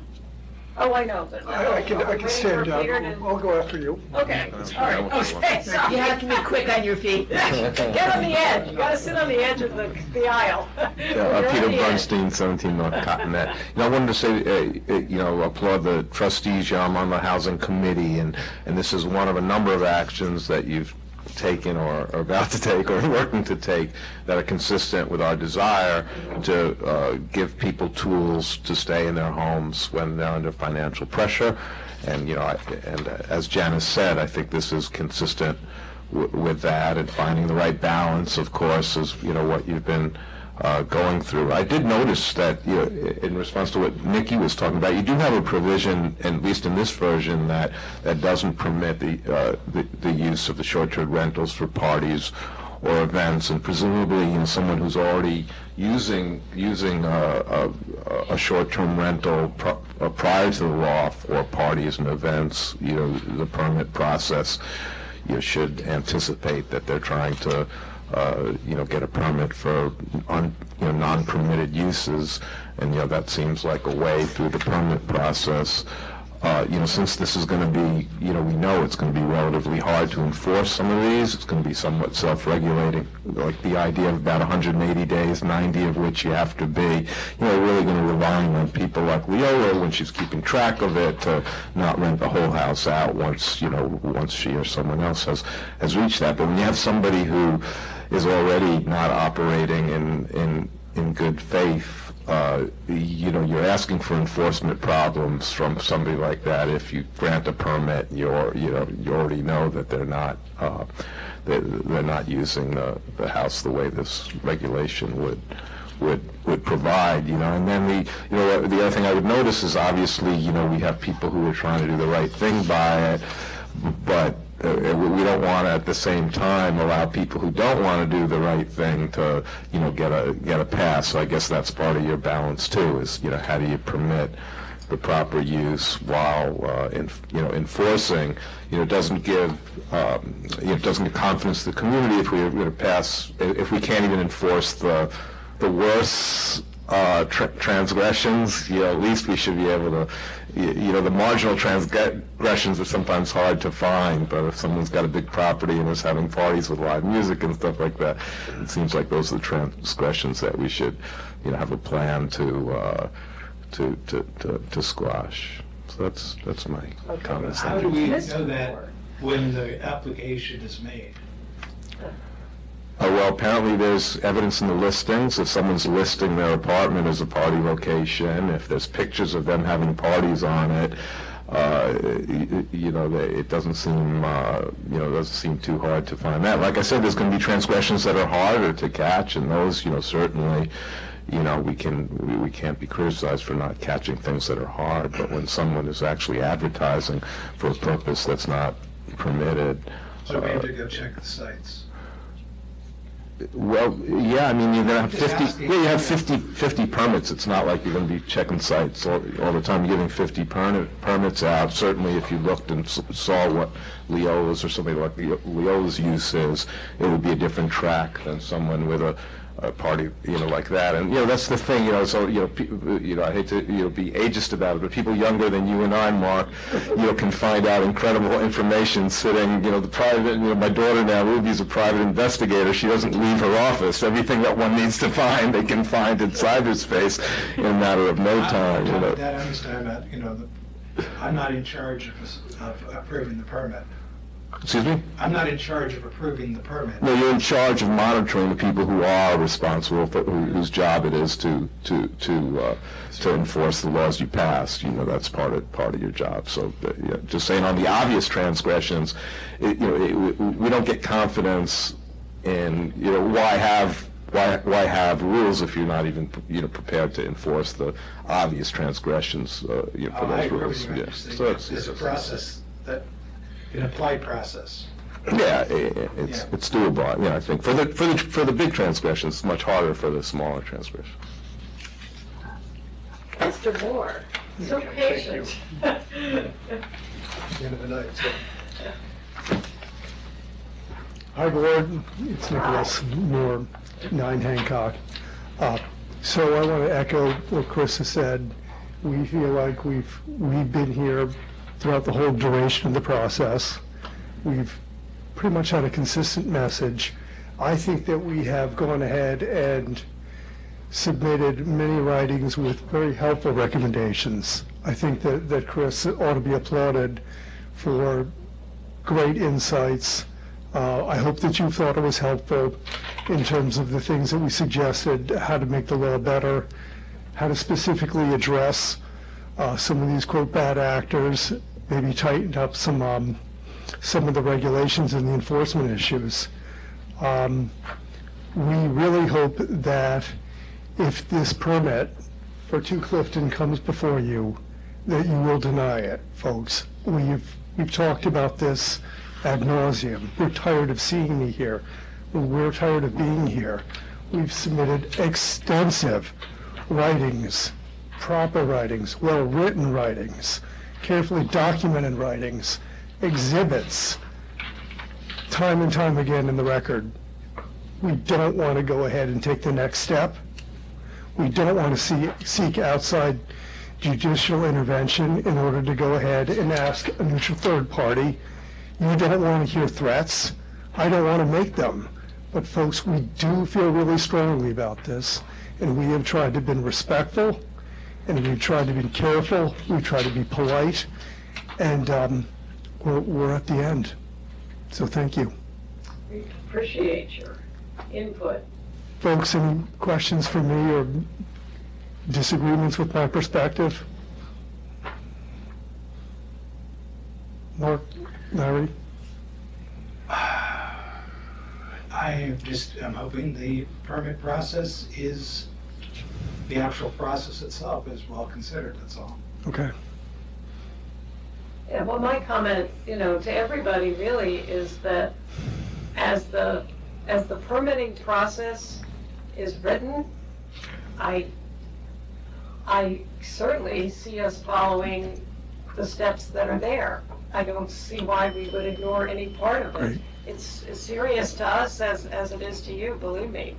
And we want this to work. We see problems with the folks, you can see the problems they have with exterior stairs, or we see those problems, we see your problems. We've discussed this with great care, and we're concerned with all the needs of all those in the village. So we do hear you, and we appreciate Okay. yours and Kristen's input, as we do everyone. Thank you. Great. Thank you. So, what next? Well, you have to decide, if this is gonna be recirculated, you have to decide on whether you want to have that provision that Janice suggested. Do you continue the public hearing? Well, it's up to you whether you want to continue the public. Yeah, well, it has to be, because there's gonna be change, so that's I gonna be think we change, should. and that should be on. But, I mean, this is gonna keep going on unless there's some agreement about whether that change should be made. Well, I think the four of us are Well, all. I haven't really spoken No, about Connie it. wants to. Yeah. Well, there's three, which is a Yeah. majority, so you should go ahead with the change. I also think that our mayor should be here for the vote. Yes. Okay, If so, you wish to, so in pass other it by words, yeah. Brian and see if he feels you know, not comfortable. I'll do a redraft, say with the changes and circulate it, and it's Just point it out, possible, yeah. but you gotta decide sooner rather than later, so that it can be noticed. And then the other thing is, Connie, you made a suggestion tonight, and I don't know whether the rest of the board agrees, about, that you can't, have a short-term rental if you're also, using the carriage house. I don't know if people want that or not. That would be in parallel to the law about you can't have an accessory You can't apartment. parallel, but I think about it, it's a different situation. Yeah, I mean, How many houses, There's only a few, there's, I mean, are there any in Villa Madison Park? Lawaro, Dolan's, and then Oxygon. which one? Shadowbrook. Which is That's- Shadowbrook, is that where Montanito is? Shadowbrook is Terrytown, it's not Irvington. Yeah, Montanito, although then Montanito has probably it qualifies. Does the Octagon House have a separate, They have outbuildings. I don't know if it's, but I don't know if they're. Yeah, I don't know if it residences. qualifies, Yeah. but you probably could count them on two hands, maybe even one, there's not a lot. So what is our reason with an accessory apartment? An accessory apartment, our thinking was, if you have that rented out, you shouldn't double up and also rent out on a short-term basis. What was our thinking on that? Why did we want to pass Wait, that? wait, you know what, the other important thing for me to make, I'm sorry. Yeah. The carriage house, as I recall, Larry, could you pull it up on the code, it's in 224-8. I think it has to be for a family member. Well, that's different then. If it has to be a family member, Right. then I seem to remember that. You know yeah. what, I'm just, because Yes. it really never comes up. It never comes up. I just happened, I think, do you see where it's? Well, accessory apartments has to be a family member, doesn't it? No, You're thinking of in-law apartments have to be apartments, sorry. family, but accessory doesn't. I'm pretty sure that the carriage house thing is for a family member. Well, if that's the case, we don't need to say anything about it, because you can certainly have a family member. Son or daughter, Yeah, it's a family member, so, yeah, it All right. doesn't or make sense. parents, yeah, it's family. Yeah, so I'll just make that one change and So- circulate it, and then if you're okay with it, then. So the question is, I guess, that if the suggestion to have the primary owner in the home for half of the days that are rentable, Not half of the does- days, that's, right? half of the maximum days. Half of the They maximum could be there days. for 90 days, and that's what they do. Okay. Why not be there for 90 days, and that's all. So 180 days, but a maximum of which, 90 days of which have to have the owner occupied. So is it the first, No, is it the first 90? What if you don't know how many It you're has to gonna never do? be the first 90. No, but if you don't know how many you're gonna do in the year, how does that number divide?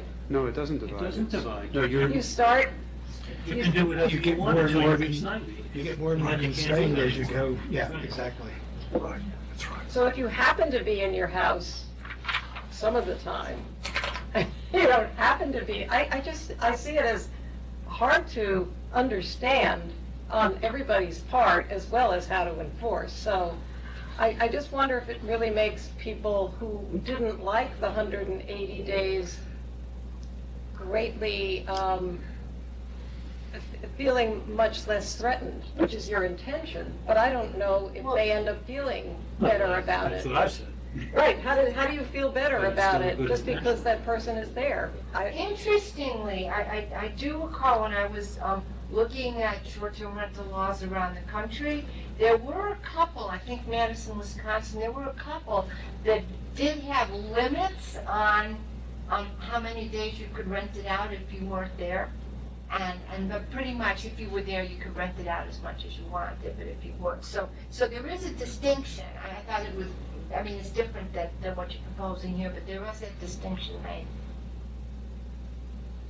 It doesn't seem very workable to me, but, if we want to, but I do think we should, put off any vote on this.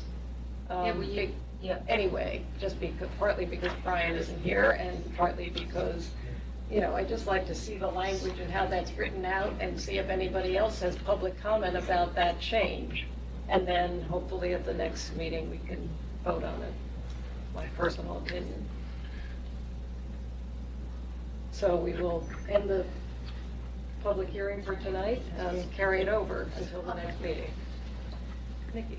I can send you guys the link to what I was referring to earlier, where they make the distinction about commercial versus the regular. You can look at it, especially to Mary Ann. I mean, we definitely thought about that, but the unintended consequence of somebody slipping through by having listed 5 things, but not the 6th thing, makes it perhaps less effective. So that's why we. I'll look at the But, language. we can consider it. I think Mary Ann investigated quite a few other places besides out of the state. I'm sure she did. Yes, believe me. So there are many stones to turn over in this ongoing discussion. All right.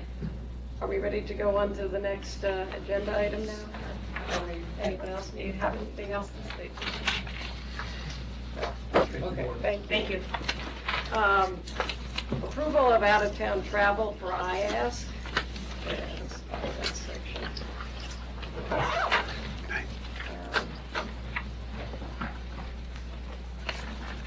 Number 10.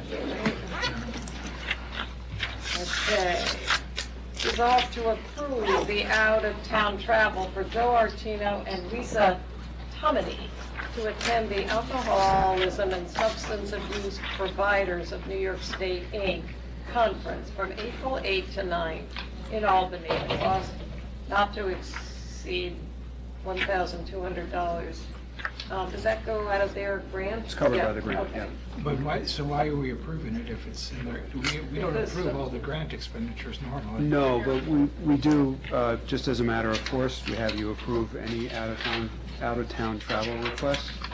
That's what the focus is. You haven't noticed that those are all coming to you? They are, right. No, I know they all come, but I coming to you. didn't know. But that's why. I haven't seen any IASC requests before. No, true, there But hasn't. Joe Artino is a I know. staff person, obviously. Right. That's not my point. My point was I've never seen an expenditure from IASC come before us. That's, yeah. Well, the there reason there it's have been coming for larger us contracts. is the but travel, not the- In this case, it's because of the out-of-town travel. That's the only reason. Yep. All right, well, I'll make the motion. Do I have a second? Second. All in favor? Aye. Okay, thank you. The next is item 12, approval out-of-town travel for the police. Yeah, this is actually almost an identical situation, just a different grant.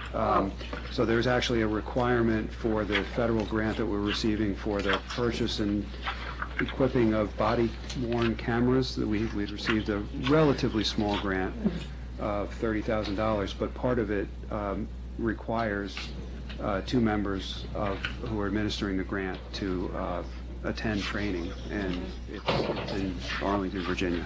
Okay. So, and again, paid for by grant funding. Right, good. Thank you for filling us in.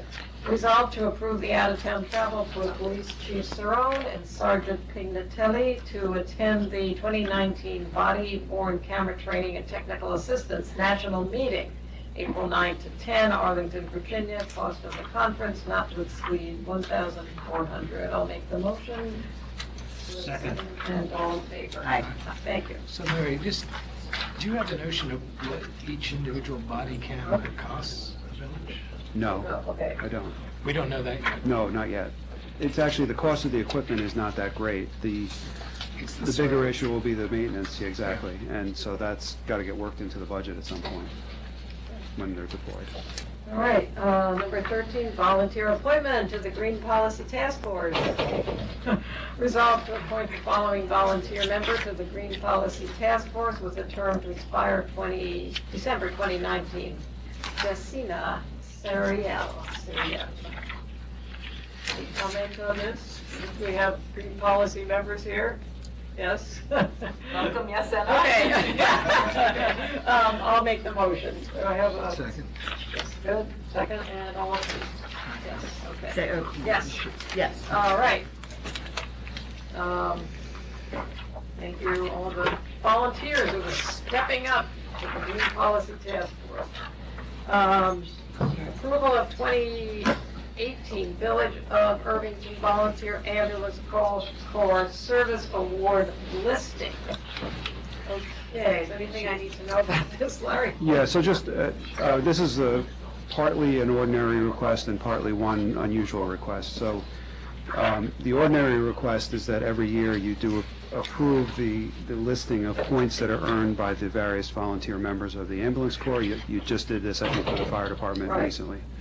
So that's ordinary, that's the list that you have there. But there's also, there was also a request by a long-term member who had not received credit for a number of years of service. Brenda did work very closely with that person. That person was able to produce the required information to show the points that were earned, and they just either weren't reported to us, or whatever the situation was, they went unreported for a number of years. Now, there is a correction to the resolution here, and it's just a typo, and that is in the second, the further resolve paragraph. The number of years, it's 1997 to 2007. Oh. From, yeah, it's not all these years. From 2008 on to the present. It's been fine. So this is, receiving credit this is appropriately. retroactive. Yes. So, but again, I mean, if you have any questions, Brenda can answer them, but certainly all of the documentation's been reviewed, and it was rather It was painstaking. reviewed with our service award provider, that Right. they would accept that, and Right. as long as it's documented at the time, and done in the same manner that the normal service credit is adopted. Yeah. Okay, well, there are 18 names of volunteers, of which we appreciate all of their many, many hours. Many of these people have hours and totals, 63, 50, 65, many, many. I don't think, do we need to read the whole list? No, okay. Resolve to approve the 2018 service listing for volunteers of the Irvington Volunteer Ambulance Corps to be used for the length of service award plan, and further resolve to approve prior year 1997 to 2007 service credit for Captain Ellen L. Lewitt as requested per IVAC Board of Directors. I'll make that motion. Is there a second? Second. Second. All in favor? Aye. Yes. Please express our support for all the volunteer work that they do, including Ellen Lewitt. Before we get off the ambulance corps, I did have an incident brought up to my attention that occurred in the last couple of weeks, and I just wanted to know if we could get someone to talk to us about it at some point, which was, there was a cardiac problem with a customer at a restaurant in Bridge Street, and the calls came in to the police, and the police, did their normal desk operation of taking the information. It turned out the officers arrived pretty quickly to the scene, but for all sorts of circumstantial reasons, an ambulance didn't arrive until about 20 minutes later. That's an approximate time, which for a cardiac victim is, Sure. It turned out, this kind of waterfall event, sort of like that the Irvington ambulance was already on a call, and they had to, I don't know what the problem, if there were problems or secondary calls, but eventually Tarrytown was, in their backup role, sent someone. And of course, we know that from Tarrytown here takes 10 to 15 minutes, depending on how fast you're driving. Sure. So the question is just, is there anything that can be done about that? In most circumstances, you don't have all those kinds of worst-case situations built up. Right. And then all of a sudden, you got someone, in this case, it was not, as far as I understand it, a heart attack, but it was low blood pressure Right. situation. So we think they survived. What, Okay, I'll find out the details. Do you know what I'm trying to get at? And- Oh, no, I do, of course. Because sometimes I see, I'm driving Yeah. along Broadway, and I see a Greenberg EMS vehicle driving along, you know. Well, that's the fly car, that's a different, Yeah. yeah, that's EMS that's actually paid for by the town to patrol, not patrol, but to be available amongst the entire town. So that's, you pay for that in your town taxes. Right, So that's normal. Should have gone there. Well, maybe, but maybe it wasn't close enough, you know, I guess that's what Well, we're but I asking need to about. find out. That's, I'd just like to know because, you know, to me, it opens up a situation like, you know, boy, I always thought we would have pretty quick response. So let me find out. Yeah, I appreciate So that. if you have any other details, we can talk offline. That's about it, really. Okay. I'll fill you in if there's anything else that you can, Okay. All right, thanks. I don't have any names or anything. No, I understand. All right, so there's board's reports. Anything from you, Mark?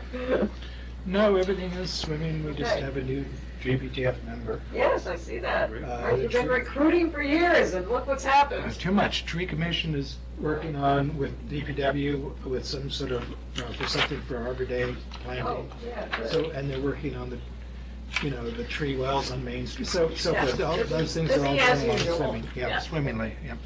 All right, Mr. Lundy. Dr. Lundy. The next meeting of the Community Advisory Board is scheduled for Tuesday, April 9th, 8 a.m. at the Senior Center. The next meeting for Recreation and Parks Advisory Committee is Wednesday, April 17th, 7 p.m. at the Senior Center. Next meeting of the Irvington Woods Committee is Thursday, April 18th at the O'Hara Nature Center, 7 p.m. Next meeting of the ISCAB Executive Board is Tuesday, April 16th, 8 a.m. at the Senior Center. There will be a public meeting held on Tuesday, April 23rd, 7 p.m. at the Senior Center, a presentation on the progress of the Matheson Park project and recommendations and rules for the Irvington Woods will be the featured topics. An update on other park rules will be discussed. It has just come to our attention that the Beautification Committee received a very nice note from Paul Feiner back in January, thanking them for the wonderful decorations that they did over the holidays. And it's a great coincidence because today they were out doing more decoration and beautification, and they always do a great job. I thought you were going to say that was the April Fool's letter from Paul Feiner for the holiday on April No, Fool's just Day. quite a No, coincidence okay. that they were out there today doing a wonderful job again. Summer Day Camp registration starts Saturday, April 6th. Take advantage of the early bird rates. Teenscape 2019 is now available at the Rec and Parks office. I think that's enough for that. Thanks. Oh, let me just mention that the farmer's market will be this Saturday, 9 to 1 at the At the regular Main Street. Right, at the Main Street. Okay. Great. Well, it used to be the Mills. The middle school, right, you're dating yourself. The meeting that you mentioned about the public information about the park, maybe that's something that should go out to everybody. I think a lot of people would want to know. Well, I know it'll be It'll on be the on- it'll be on the blast from our pack, and Right. it'll be on the website for the village, I'm sure. Okay, right, I think that's an important one. Yeah, A lot no, I of think people will want to, That'll find be out what the. well advertised. Yeah. I don't have the, what do you call it, the PPW and, Right. I don't know, Yeah. somewhere else, it's okay. No. Well, tell Greg and Jim Englishby that we know they're working hard, and it's April Fool's, so there's no more snow. Theater had a big audience at their film festival. I didn't happen to make it, I don't know if anybody else did, but always keep a lookout for what's going on at the theater, so that's my report. Janice?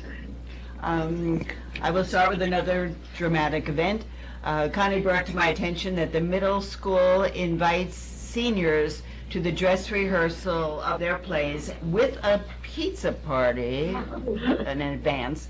However, the response, it's on 4/4, but the RSVP date was today.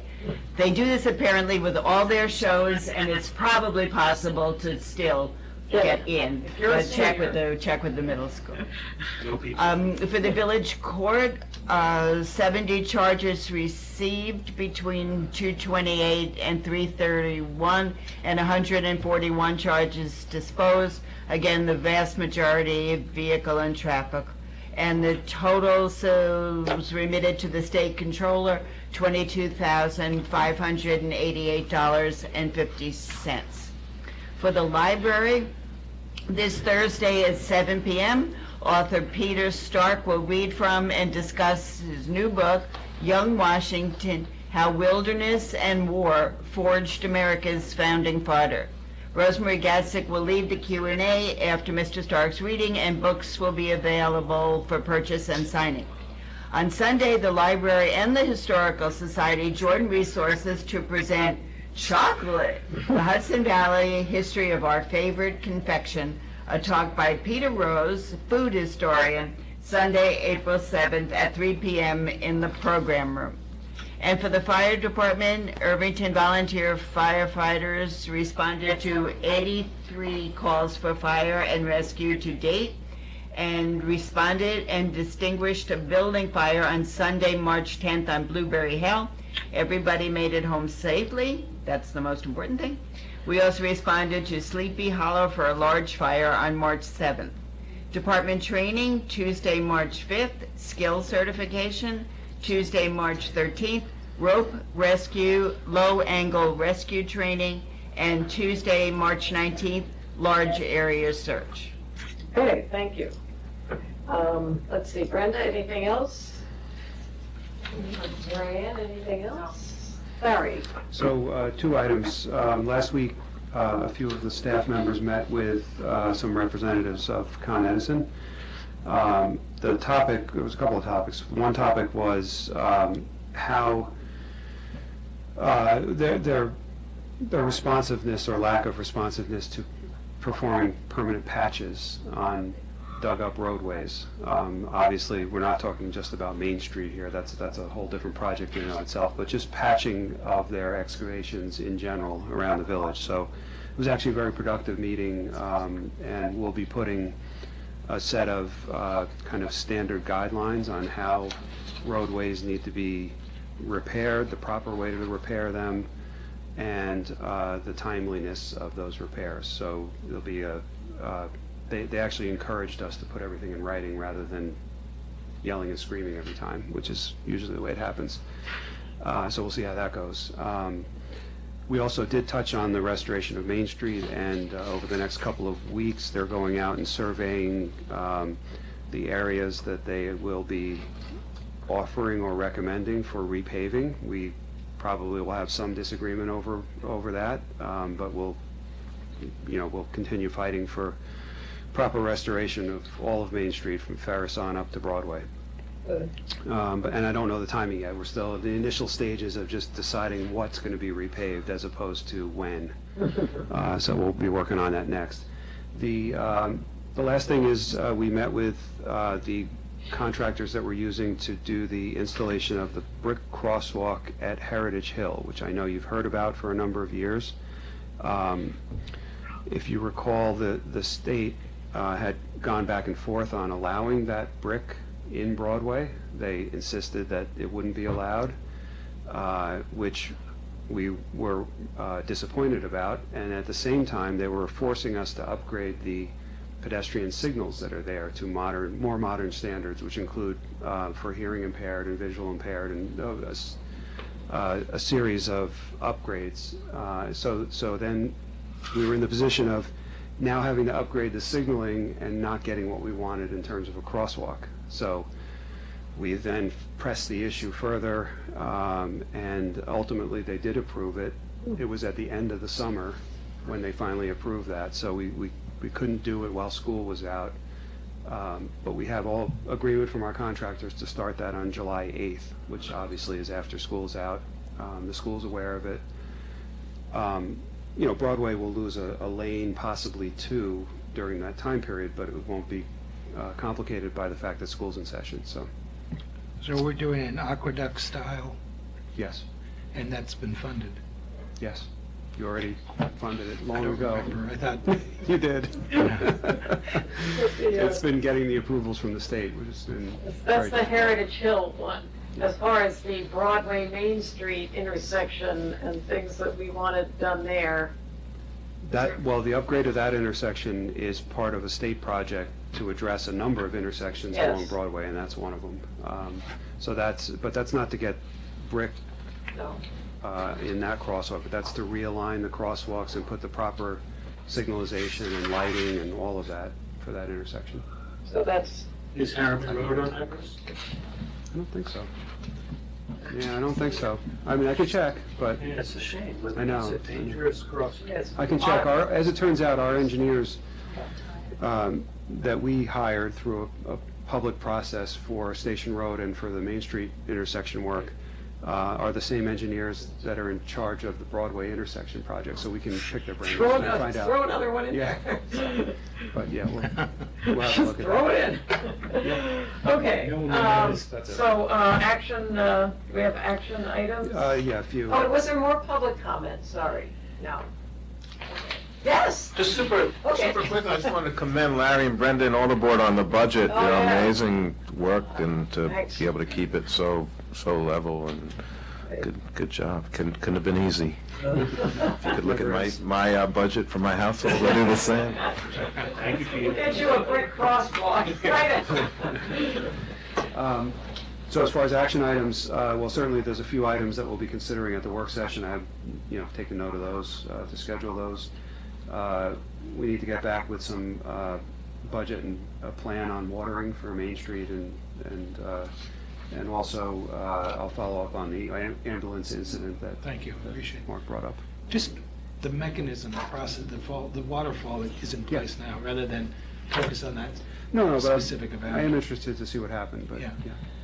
Okay. All right, I think we're ready for an adjournment, and are we furthering our evening? There's no executive session, just we have a quick discussion with council, Okay.